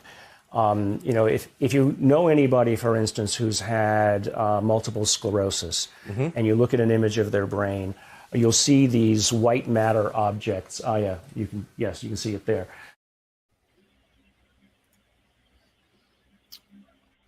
I'm going to go on to the next one. You got a comment on that one, Rum? I'm good. No. Here we go. That's cool. Yeah. So was there consistency in symptoms? Yes. Yeah. I mean, what were some of the symptoms? Inflammation, nausea are the two most. I mean, if I irradiate you with a whole body irradiation, you're going to get sick, you're going to throw up, you're going to, depending upon which organ system was, let's say, most impacted directly, you're going to basically have problems with that. But the commonalities were the skin issues and then some internal issues with the brain. I mean, when you see brain damage, that's when people start paying attention. It's hard to localize brain damage or damage in the rest of the body, and associate it with. Yeah, it's physical evidence. You can't spin that one, especially if they have a story behind it, So, all right, let's go to the next one. Evidence. Yeah.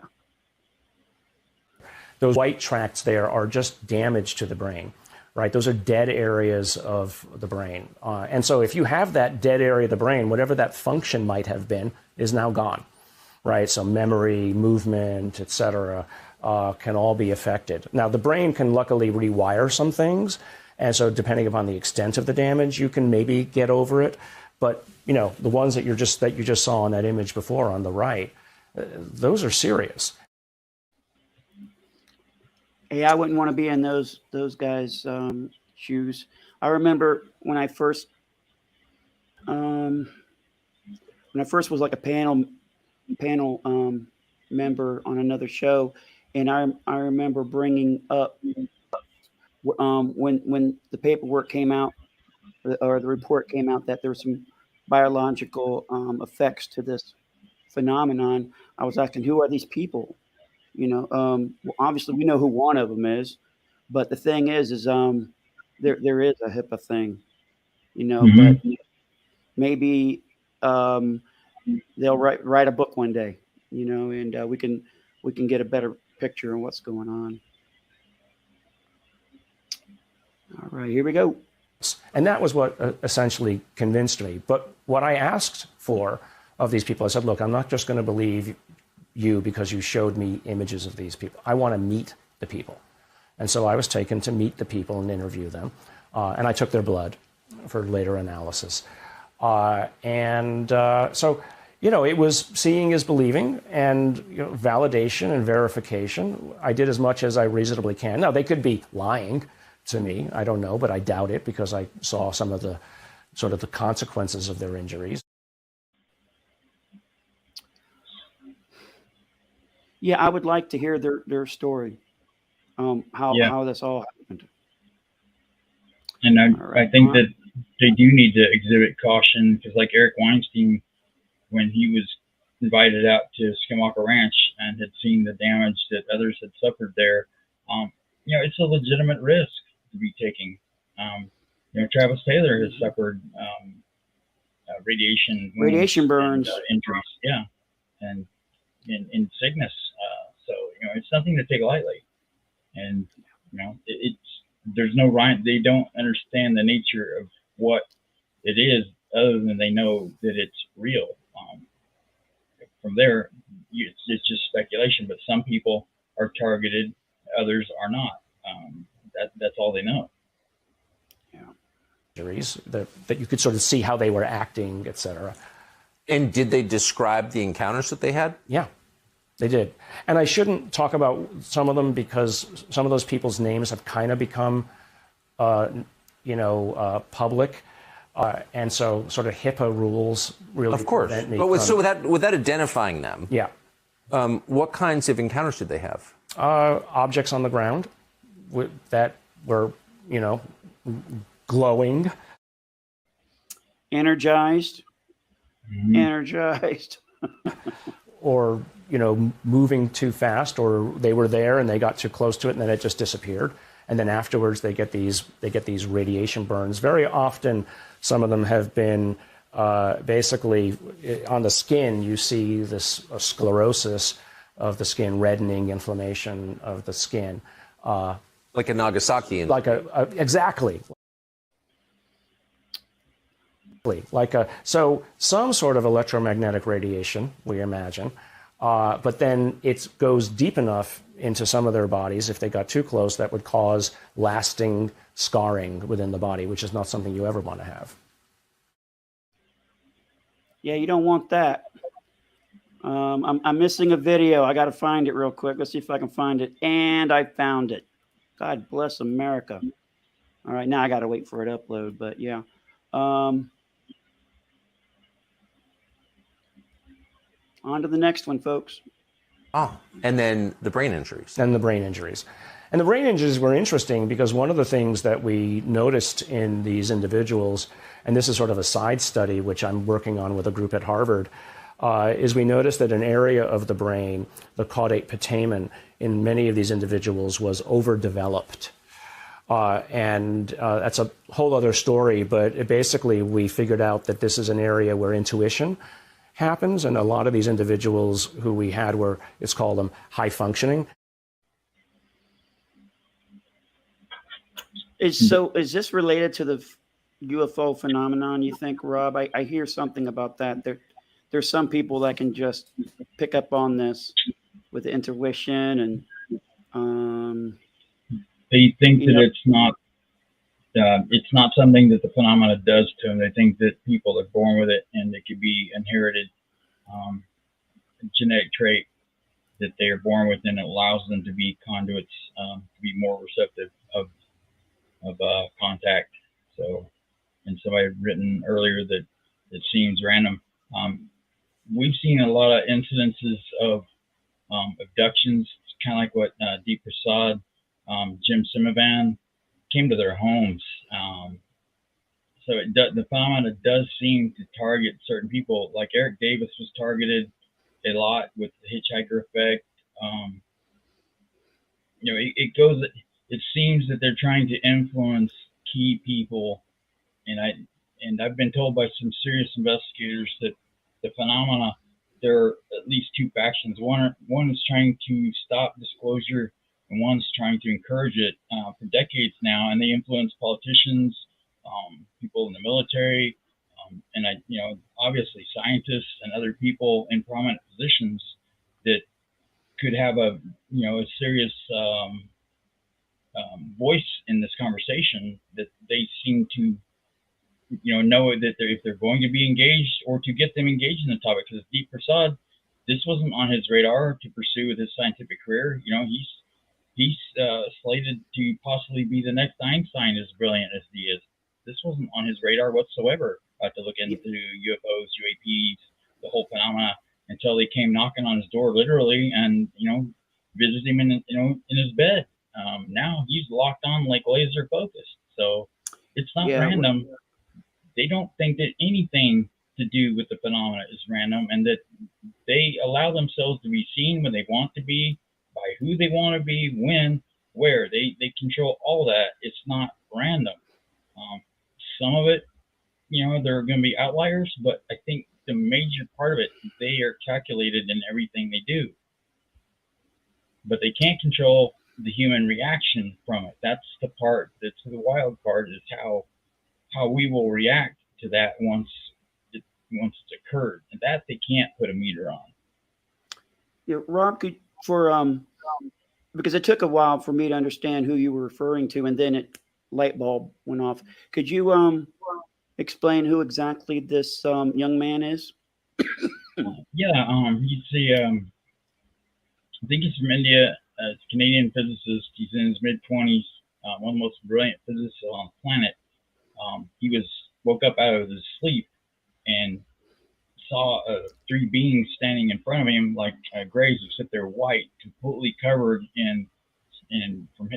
their entire bodies were covered in a white, like leotard, rubber type suit, and the one in the middle was taller. And they woke him up and they forced him, like a sleep paralysis, to stay focused on them.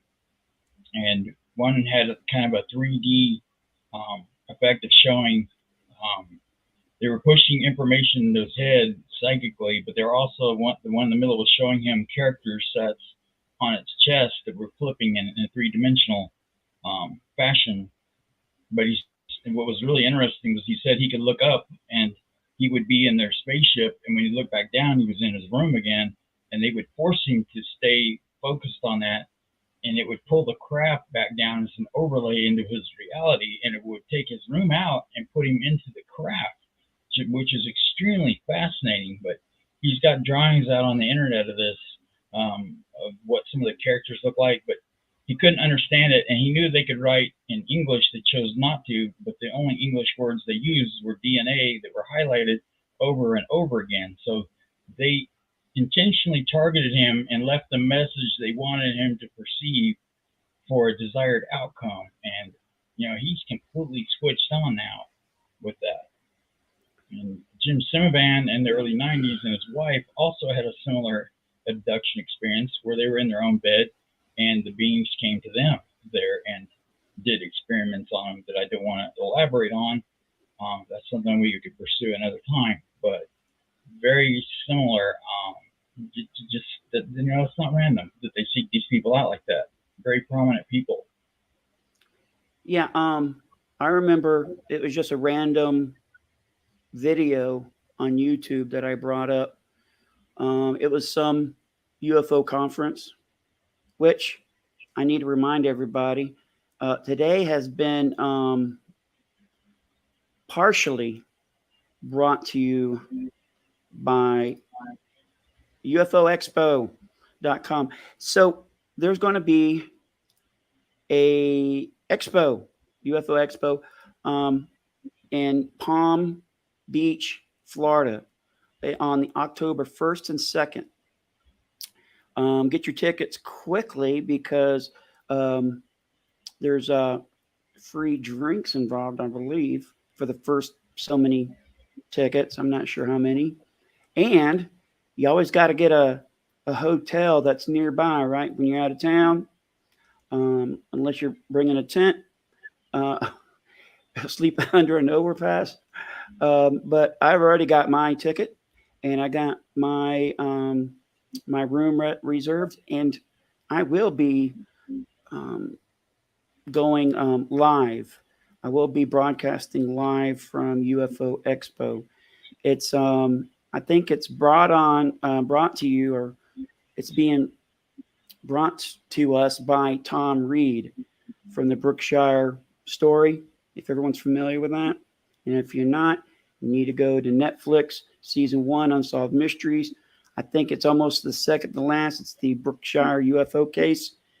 Mind-blowing stuff, folks. It's mandatory stuff to go over. But I'm learning more about that case. And in fact, Tom Reed he's already came out with a book, or he's about to come out with a book about the whole incident. And I cannot wait to read it, and we'll review it here on the show. Now, when it comes to what is this young man's name again that we were just talking about? Deep Prasad. Yeah, I remember specifically listening to this man, and I was just dreading whoever was going to come after him. They're like, oh God, how can I come after this dude? He should be last. As in a speaker? Yeah. Is what you mean by come after? Yeah. After this man speaks, there's no, you're not going to top that. You're just not going to. No, good night, folks. It was nice seeing you. Go home. I would probably have to deny myself going up there. In fact, I want to be the first one. If I'm ever guest speaker. I'll go first because everything would be great after me, right? I would hate to follow that act. That man is sharp, extremely intelligent. He knows more than one language. Good Lord. Just a very interesting individual, and I'm looking forward to following his travels and his career, and what he'll be doing. Yeah, he's in his mid-20s or whatever. He's already started some businesses, didn't he, Rob? Yeah, it's an understatement. He's already had like three to five startup companies of programming and computer physics, microchips. Who knows? The guy's he's already, I think, a millionaire several times over. Sold his startups. I mean, yeah, talk about a savant. Yeah, smart guy. I'd be the guy sitting behind him in class, looking over his shoulder. So go back to the UFO Expo. Go to ufoexpo.com to buy your tickets. Do that now, and then come see me. I'll be in my Mobileye scooter with cameras and just cameras. So I love cameras. So yeah, my dog's not trained up yet to be with me this time. So maybe next year, if they have it same place, who knows? My service dog will be with me. All right. I had to waste some time, folks, because when I uploaded the video after the one we're about to watch, that's actually on the bottom of the list. So I've got 1, 2, 3, 4, 5. I got 6 videos right now uploading. So I had a stall. So let's go to the next video, and then I have to do some more stalling here. That's cool. Yeah. So was there consistency in symptoms? Yes. Yeah. I mean, what were some of the symptoms? Inflammation, nausea are the two most. I mean, if I irradiate you with a whole body irradiation, you're going to get sick. You're going to throw up. You're going to, depending upon which organ system was, let's say, most impacted directly, you're going to basically have problems with that. But the commonalities were the skin issues and then some internal issues with the brain. I mean, when you see brain damage, that's when people start paying attention. It's hard to localize brain damage or damage in the rest of the body. Did you see consistent cognitive symptoms? No. Okay. No, just, I mean, again, it's like in that image, depending upon where in the brain it happens, where the damage happened to be caused, that function associated with that part of the brain would be hurt. Yeah, right? Like scary. Arms not being able to move, right. Or walking, cognition. Memory loss. Yeah. Yeah. All right, we're doing good now, folks. Here we go. I don't remember ever reading about any of the survivors of Nagasaki or Hiroshima suffering cognitive problems, brain damage. I would bet that there was. Okay, so in other words, who was collecting data back then? Well, that's such a great point. Oh, right, that's exactly right. John Hersey. What the injuries you saw are not inconsistent with like exposure to nuclear material. Correct. Yeah, and so what that tells us is, I mean, at the very least, what I would say is that let's say in the next round of UAP directives from Congress or from the Army or the Air Force is stay away. There's my sign again. Caution, stay away from energized UAP because it will hurt you. All right. Stay away. If you see a glowing craft on the ground. Right. I mean, it seems obvious, but, I mean, some of the people who I know were so intrigued by what they were seeing, they felt that they had to walk up and touch it because it couldn't possibly be real. I mean, I would probably be in that category. Oh, me too. Oh, totally. And so you can kind of understand, but I mean, I think one of the directives is until we know what is going on, stay away. I mean, for all we know, put a warning label on UFOs. Yeah, I would. Demand that they wear seatbelts. Yeah, I need to find my my sign, man. I got to find my sign. Yeah, we created a warning label. Yeah, we created one. So maybe You they'll just haven't use had it. Here it Garry is. call us yet to pick it up. Yep. All right, here it comes. I'm gonna drop it in on the laptop here. While we're waiting for me to do that, let's go on to the next video. Did any of the people you interviewed? I just can't believe you've had this experience. I cannot. I was just to backtrack. I can't believe you're in your office at Stanford. The CIA shows up. It is out of a movie. And just turns your life in this amazing direction. But wish that would happen to me. Did any of the people you interviewed see anybody in control of these craft? See any? Not in these cases, but in the injury cases, I do know of cases non-injury associated where things were seen. Now, folks, if you're new to the channel, we went over a common topic, and that would be the 1990 Turkey UFO. Let me tell you what I did. I got a high resolution video of that video, high resolution of that media, and then I enhanced it. I take that back. I screenshotted it, and then I enhanced it, and then I zoomed in. And I think I got a pretty good picture of these occupants. I think that's, I mean, how many people can say they got a picture of ET on their phone or their tablet or whatever? But I do. I think I do.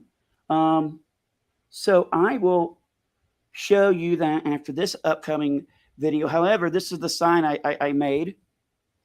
It's danger, stand clear of UAP when energized. That is trademarked. So when Leroy comes down here and wants to be part of OSHA, they have to buy my sign, and I have to get royalties from that, folks. All right, let's see if I can find it. All right, next video here. What kind of things? Little beings. I don't know what to say. I know it sounds crazy. I don't know what to say. Like yeah. what the eyewitness accounts say. Yeah, the eyewitness. You're not ratifying this. I'm not ratifying it. No, the eyewitnesses always talk about something about that tall, right? With they call them the Greys. I don't know what to say. But with humanoid features. Humanoid features.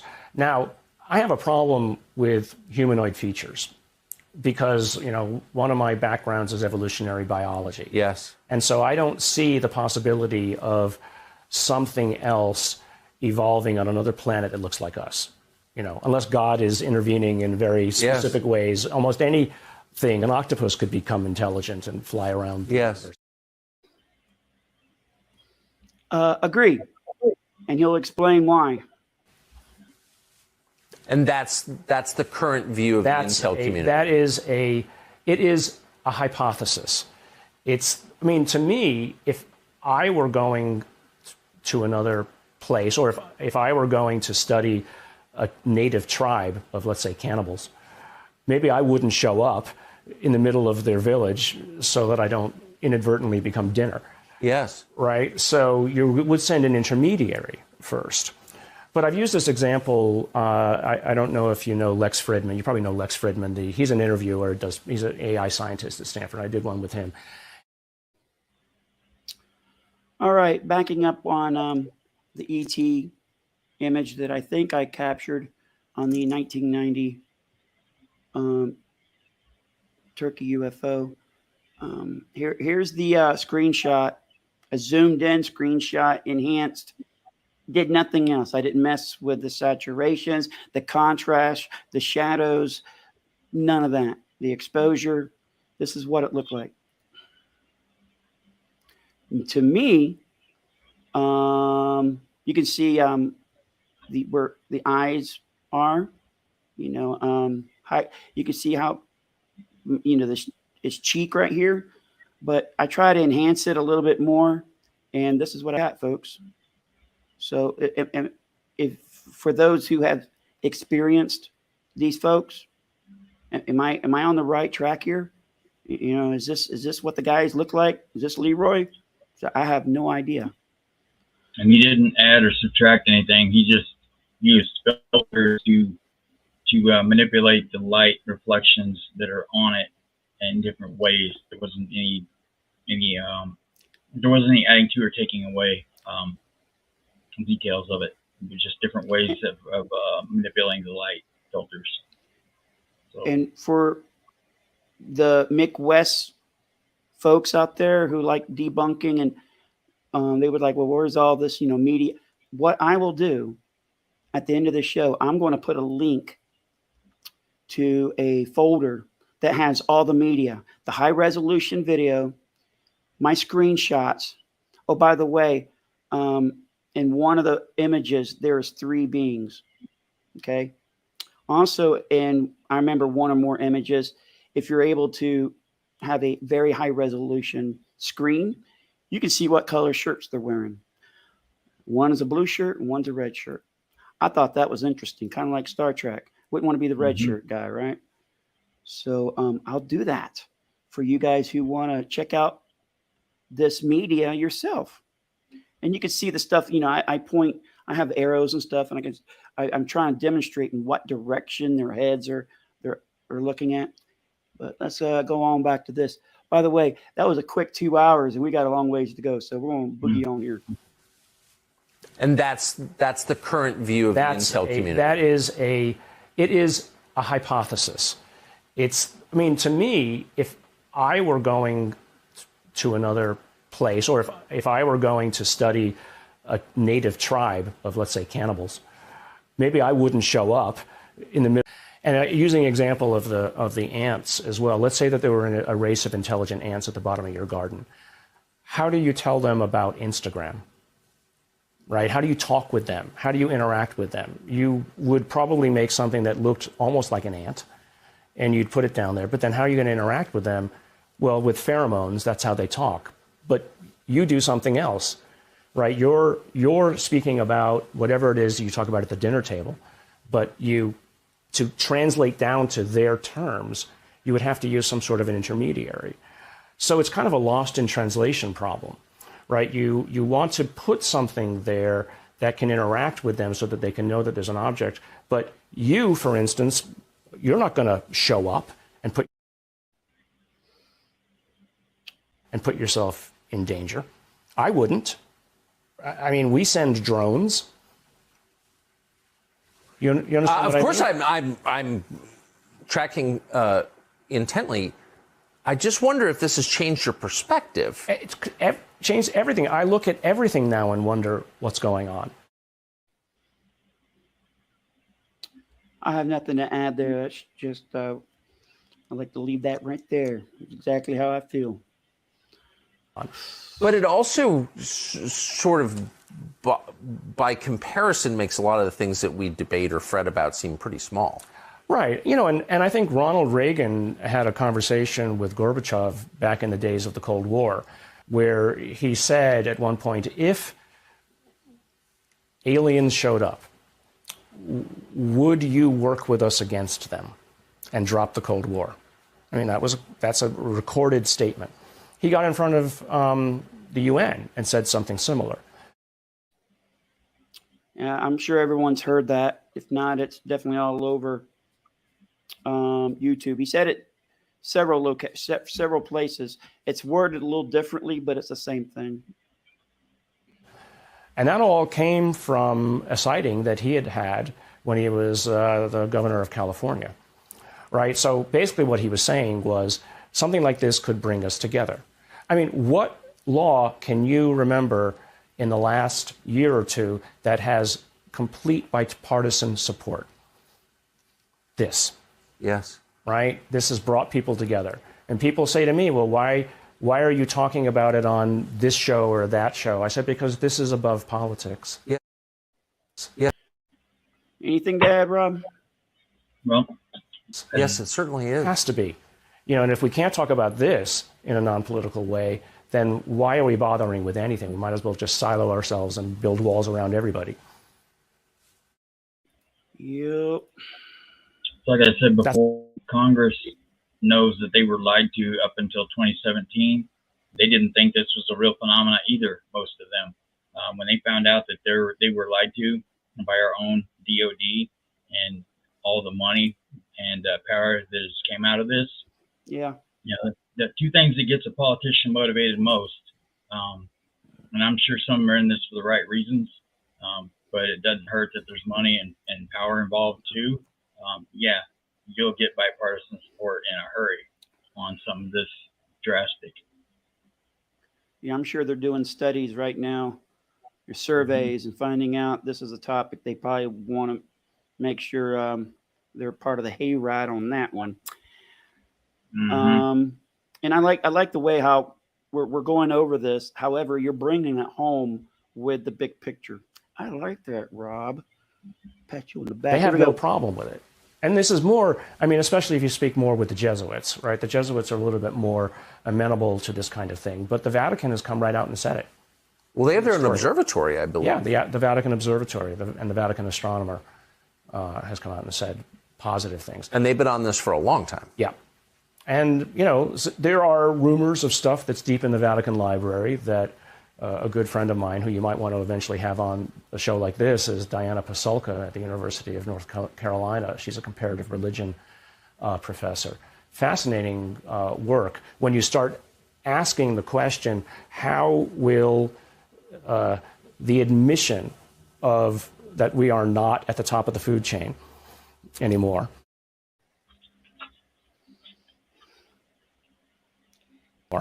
change all the religions, right? Because one of the first questions that somebody's going to ask is, okay, well, if they do show up and want to talk with us, who is their God? How do they see? Great question. You know, and then everybody, every other religion will be looking for anything like this says for a mirror of what they believe in. Yep. Yeah, reference point. Yep. And it would just start a whole new series of arguments. So that is yet another thing, or another reason why the government might feel a little, hesitancy about bringing this kind of information forward. Yeah, along with other reasons. Because someone's going to have to do some explaining. And probably... You about to lose your job. That's right. Mm-hmm. Yeah. And I would say, go ahead. The amount of increasing numbers and close in, the closer in they get to military assets, our nuclear production facilities and stuff, and places where the holding ponds, the spent fuel rods, things of that nature. That is increasing. That's been increasing since 1947. I don't think it's going to be entirely left up to humanity or our government leaders to decide if and when we are told about information about having another sentient intelligence on the planet that's far more intelligent than us. I don't think it's going to be entirely left up to humans to decide when to tell other humans about it. I think we need to get some answers out there soon and get ahead of this, because I don't think that they're gonna weave whatever agenda they have, whether we are aware of them or not. I think it's completely irrespective of that. Yeah. All right, we'll go on to the next one here, folks. As soon as I can bring up the right browser and find out where my mouse is. Apparently it's over here with the iPad. Get back over. I'll just turn that off and see if that works. And it does. All right. Here we go. Oh, it's inherently destabilizing. Yeah. Yeah. Sure, because if the U.S. military is not the most powerful force in the universe, then it kind of... Then we're, yeah. Then, resets your expectations. Then the populace might revolt. Yeah. Anything there, Rob? Well, for people that like me of faith, this doesn't change anything. We already know that there's higher powers, higher beings, different orders. This is just expanding on that thought that there's more out there than we realized, and this is nothing new. It's just that we're able to quantify it and not just have to take it on faith that these are starting, whatever this is manifesting into our reality to prove that we are not alone in the universe. And I think that's not necessarily a bad thing. Right. All right, let's go on to the next one here, folks. So, how were you treated at Stanford? I think 5-6 years ago there was a fair amount of giggling about it, but luckily I have, frankly, a really good reputation as a serious scientist. I mean, like I said, I've commercialized a lot of the things, the stuff we do is, cutting edge. I don't want to pat myself on the back too much, but it's cutting edge. So people are like, okay, well, so this is actually what's brought over some people is if Garry thinks this is real, maybe we should be paying attention to it. I guess the word be gravitas.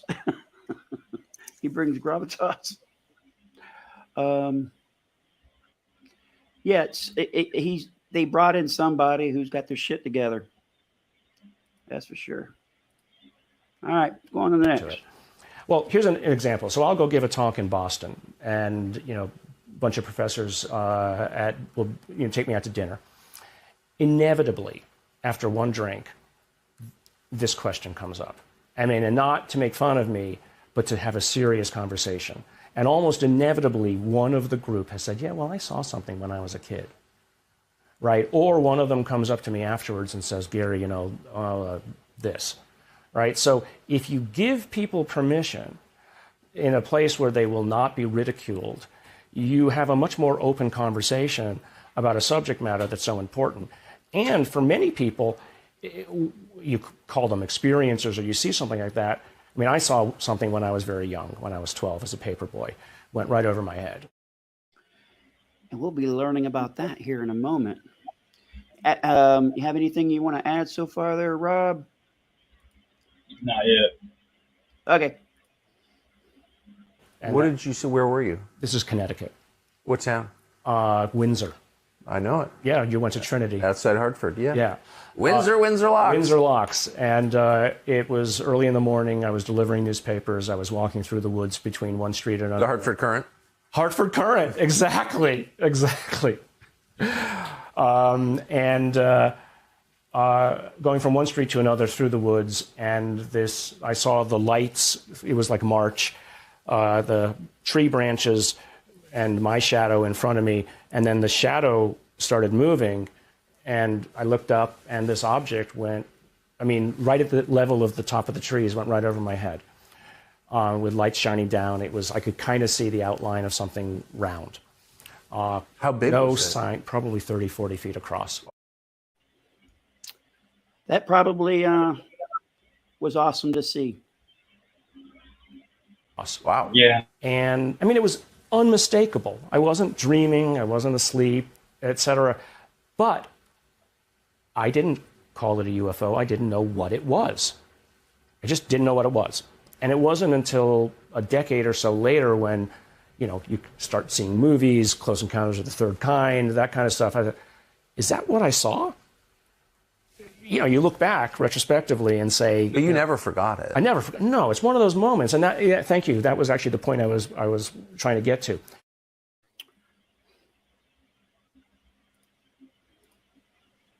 When you see something like that, you never forget it. It changes your life.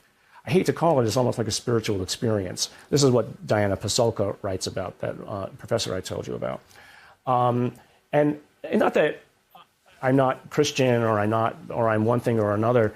It changes your life in a way that it puts things in perspective. So when you hear other people's stories about this stuff, I feel inherently like I want to protect them.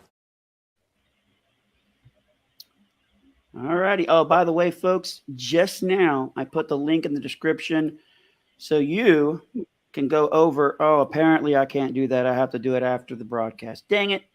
All right, let me get back out of there. I thought I'd be able to get away with it. All right, let's go on to the next one then. Yes. I want to help them not be attacked for something that they saw, because it's wrong, first of all, that they shouldn't be. Absolutely wrong. So I sort of feel like we need to give people that open space. I mean, some of them might be delusional. Perfectly fine. Some of them might do it, but a lot of them are not, as you said at the beginning of the show, that there's any of a number of people who are otherwise credible, who are absolutely dead focused on this now. And so, through the efforts of Lou Elizondo and Chris Mellon and many others on the inside that unfortunately will not ever be known in the roles that they've played to bring this forward. Yeah. The man speaks the truth.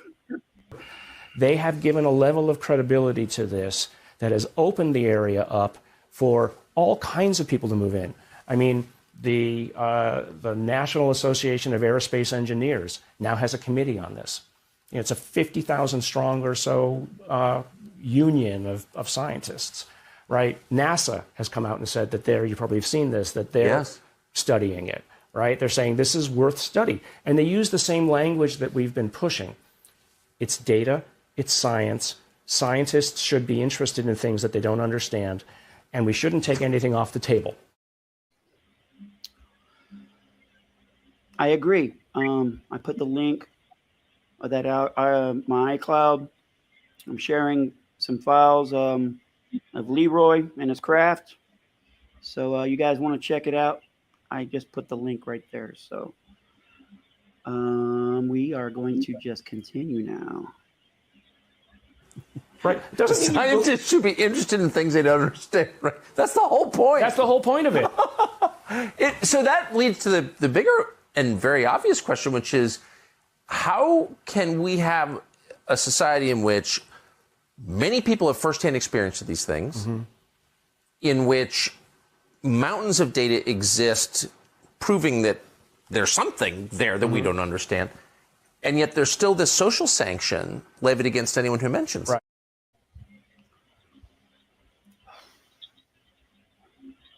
Put your head in the sand, folks, if you don't want to know what's going on, that's for sure. All right. Well, I mean, it was directed misinformation and disinformation. And so one of the things, you might want to look at the language of the new bill that just came out today. Literally, Lou sent it to me, exclamation points, saying, we want you to catalog, the intelligence services, all the attempts at obfuscation and disinformation of the U.S. public that you have been doing. Beginning with Roswell. I wonder why, Rob. Why beginning at Roswell? You're being rhetorical, right? Yeah, sarcasm, rhetorical. Yeah.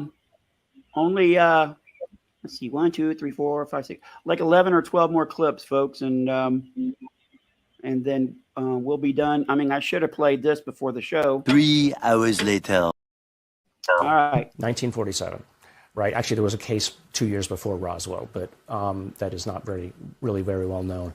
Where was that? Trinity, actually. It was just very close to Roswell. Trinity, New Mexico? New Mexico, yeah. Interesting case. But the reason why that's important is because, people's lives were ruined, right? People's careers were derailed. And, it's not that we need to go back and fix all of that and, come up with some kind of, monetary compensation for those individuals. So he was talking about retrieval programs, how far back that we believe they go back to. And if you're new to the channel, you're in luck. Yeah. You guys are in luck who just stumbled upon this channel. Rob and I are working on the last time a UAP was, rumored to have crashed. We're working on that case, and we've been working on that case. And Rob has uncovered some amazing things, and I'm still in contact with the witness. More to come. But I think vis-a-vis the PTSD issue, sometimes people just want to know that that when they were called crazy, that somebody finally says you weren't. Of course. But going forward now, I mean, we might not be able to fix the past, but let's not recreate the past. And the truth is forward. worth telling for its own sake. Yeah. It's a virtue to tell the truth, period. And, it's interesting. I think, I go around and I will talk to people about this issue. So many people have not heard about this that it kind of surprises me in a way because, I would be interested in it. Well, we are. We definitely don't make a penny pursuing this endeavor, are we, Rob? Checks haven't been rolling in yet, and if they were, we'd send them right back out to the charities that we're supporting. Yeah. So far, I've given out 2 free sponsorships. That's how that worked. So here's the next clip, folks. But then I realized if it isn't affecting the bread and butter issues at their table every day, why should they care? Right? And so, I think that those of us who are in the middle of it need to realize that we do live in a bit of a bubble and that the rest of the world is trying to just survive. And whether or not there are aliens or whatever, it's not going to change. When it changes their lives, then they might pay attention, right? So, it is still something which the public finds fascinating. And, if you do a public survey of it, if you were to list that amongst the things that, do you think this is interesting? People would check, yes, it's interesting. But they aren't actively going out and seeking answers yet. I would agree. My wife knows what I'm doing, but she's more interested in getting through the day. She's got to work. She's got to assist. Yeah. There just seems to be an ingrained need for a lot of people to have a cognitive dissonance from this whole topic. That no matter how overt it becomes in the media and into our awareness collectively, they just don't want to know. They don't want to internalize it. If it's not directly interacting, like Garry said, in their daily lives in some capacity, they're never going to give it the internalization to realize what it is and the implications of it. It's just not going to sink into their reality. They're going to choose to not accept it. It's like being, told about God and preached, the Gospels and things, and some people will accept it, some just won't. No formula to that, rhyme or reason. Is just human nature. Yeah. Except it's begun now to open up to the point where the government has said, yes, it's okay. Now scientists are saying, okay, it's okay now. All the people who are kind of in the closet are now coming out. And but it's been almost 80 years. Yeah. And even before that, I mean, pilots throughout the Second World War, they called them Foo Fighters. Yes, right. So, so what we're seeing is this entire edifice of lies starting to crack. Right. And clearly it's coming down. But, that disinformation manufactured by propagandists in the U.S. government has been taken as truth for generations. Right. I would have to say this year has actually exceeded my expectations. I knew it was going to be a good year, and it just seems it's just getting better and better every day. I just, within the last couple of days, I've seen 2 images, photos that I've always been wanting to see. One I just had here on the show a little while back that Rob hooked me up with. It just keeps getting better, and there is so much more to come. I'm hearing the rumors out there of what's coming, and it's just give you goosebumps. All right. So knowing that, and that's true, we know that. Yeah. Does it get you reassessing anything else we think we know?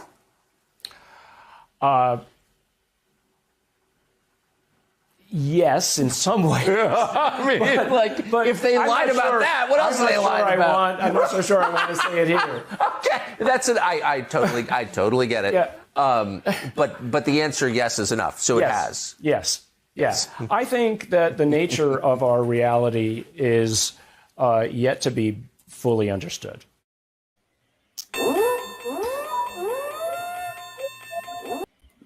Yeah. I agree with that. That is correcto amundo. I think that's, that there's a lot of things that people think are fringe that appear to have some evidence. And my interest, frankly, has been, can I place this fringe object in the mainstream of science? Right? Can I come up with some kind of explanation about how this weird stuff people think is happening can be real? Right? Not that I have to believe it, but what I want to do is place it into our physics or find a bridge and a connection to it so that we can explain it. Now, what's good about all of these things is that money now is starting to appear. Imagine that. Right? I mean, New Jersey actually now put out a postdoctoral fellowship for people to study UAPs. The state of New Jersey, right? I mean, I'm involved with, trying to set up resource. I'm sorry, Rob, but I want to tell you that I think I need to go and see if I have any more money in my post 9/11 GI Bill, because I want to go get my my doctorate in UFO studies. Right. I mean, New Jersey actually now put out a postdoctoral fellowship for people to study UAPs. The state of New Jersey, right? I mean, I'm involved with, trying to set up resources to be able to fund researchers for this kind of stuff. Because, scientists inherently will follow the money. I can't take my NIH dollars and go study UFOs, right? I mean, I have a certain box I have to stay in. But I do have money from an endowed chair that I have, which is I can do anything I want with. It's $400,000 a year. And I have talked to the donors, and they're fine with me using some of this to study UFOs, right? So I have the money to do it. I also spent a lot of money out of my own pocket on it. You think Dr. Garry Nolan will accept interns? Any internships? I'll work for free with that dude, man. On it. But now that there is going to be, let's say, validation, the National Science Foundation could get involved. Lockheed might want to do. One of the things that's actually in this new bill is calling for, I think they use the word, a cadre of academics and scientists who would advise the intelligence agencies on all of these issues, not just UAPs, but other things. Now, he brought up Lockheed being part of this. Well, it's my opinion, and if I was a betting man, they're up to here with it. Oh, yeah. My opinion, they have an intact craft that they believe can fly. All right, here we go. For the first time, because there are so many barriers for this. But one of the things that I wrote a white paper for some of these committees, and I called for that. I said, you need to bring the scientists in. Not that we know better than anybody else, because most scientists can actually be dorks. It's because you want that outside opinion. You want the crazy opinion, because you just want it on the table sometime, because it might be true. And, when you do have a decision to make, you don't want it to be a political decision at some level. You want it to be science, and you want to use the best science to inform the politics and the policymakers so that they have the information at their disposal. Okay, I'm surrounded by scientists, and I'll go ahead and I'll be the first one to say it. We have been living in a world, and we're not the only ones here. There's your woo for the day, folks. But we don't have it yet. So now we do. Now it's starting to come. And it's literally in the bill today that says we will now try to establish and find ways to bring scientists on board in secure manners, right, with classified access, because I don't want to give it to the Chinese. I certainly don't want to give it to the Russians. Yes. Right? So obviously this information has to be vetted, whatever we might learn. But then at some level, though, you need to get the information out to academics, because the silo approach of the last 80 years has not worked. Now, Rob, I just come to realize that if we've had this technology at least since 42, I think, or 47, right? And then you have the mindset of we need to find out how to do, back engineer this crap. Mm-hmm.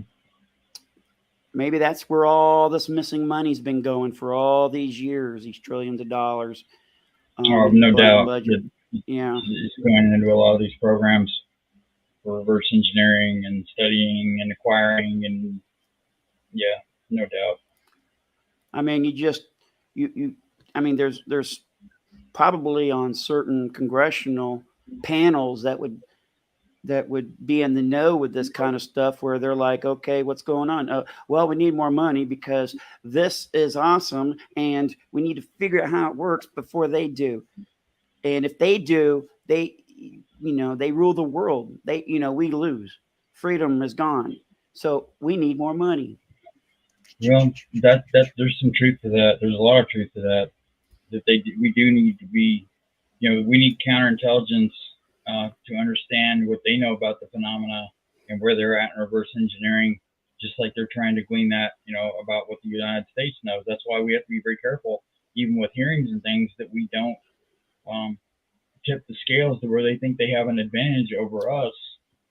We may be holding a poker chip to where they think that we've came so far in our reverse engineering tech that they don't think that it would be winnable to attack us. And if they think that we haven't really advanced that far with the hearings and things, then they're like, yeah, well, maybe we ought to take them out while we still can. And, we have, our government knows this, and they have a fine line to walk with what they can reveal, because you can't tell your friends without telling your enemies. That's true. That is definitely true. One last clip, folks. That's just my interest. That's always been my approach to life. I think the most heartening part of this conversation, not only has it been fascinating, but is the confirmation that science still exists, scientific thinking, the open-mindedness that science requires still exists. It's not all just superstition, right, and reflexive political orthodoxy. So anyway, I'm grateful that you're doing this. I'm grateful you're taken so seriously at Stanford. Yeah, and above all, I appreciate your telling us all this. Thank you very much. Nolan, thank you very much. I'm very grateful he told this to us too. Confirming stuff we already know, right? I'm not on the fence with a lot of my opinions, but I'm always leave some room for flexibility.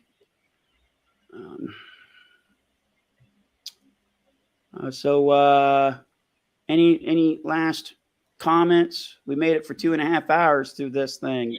I want to thank everybody for hanging out with us through this 2 hours and 2.5 hours. But time always goes by quick when I'm doing this stuff, because we're doing what we enjoy doing.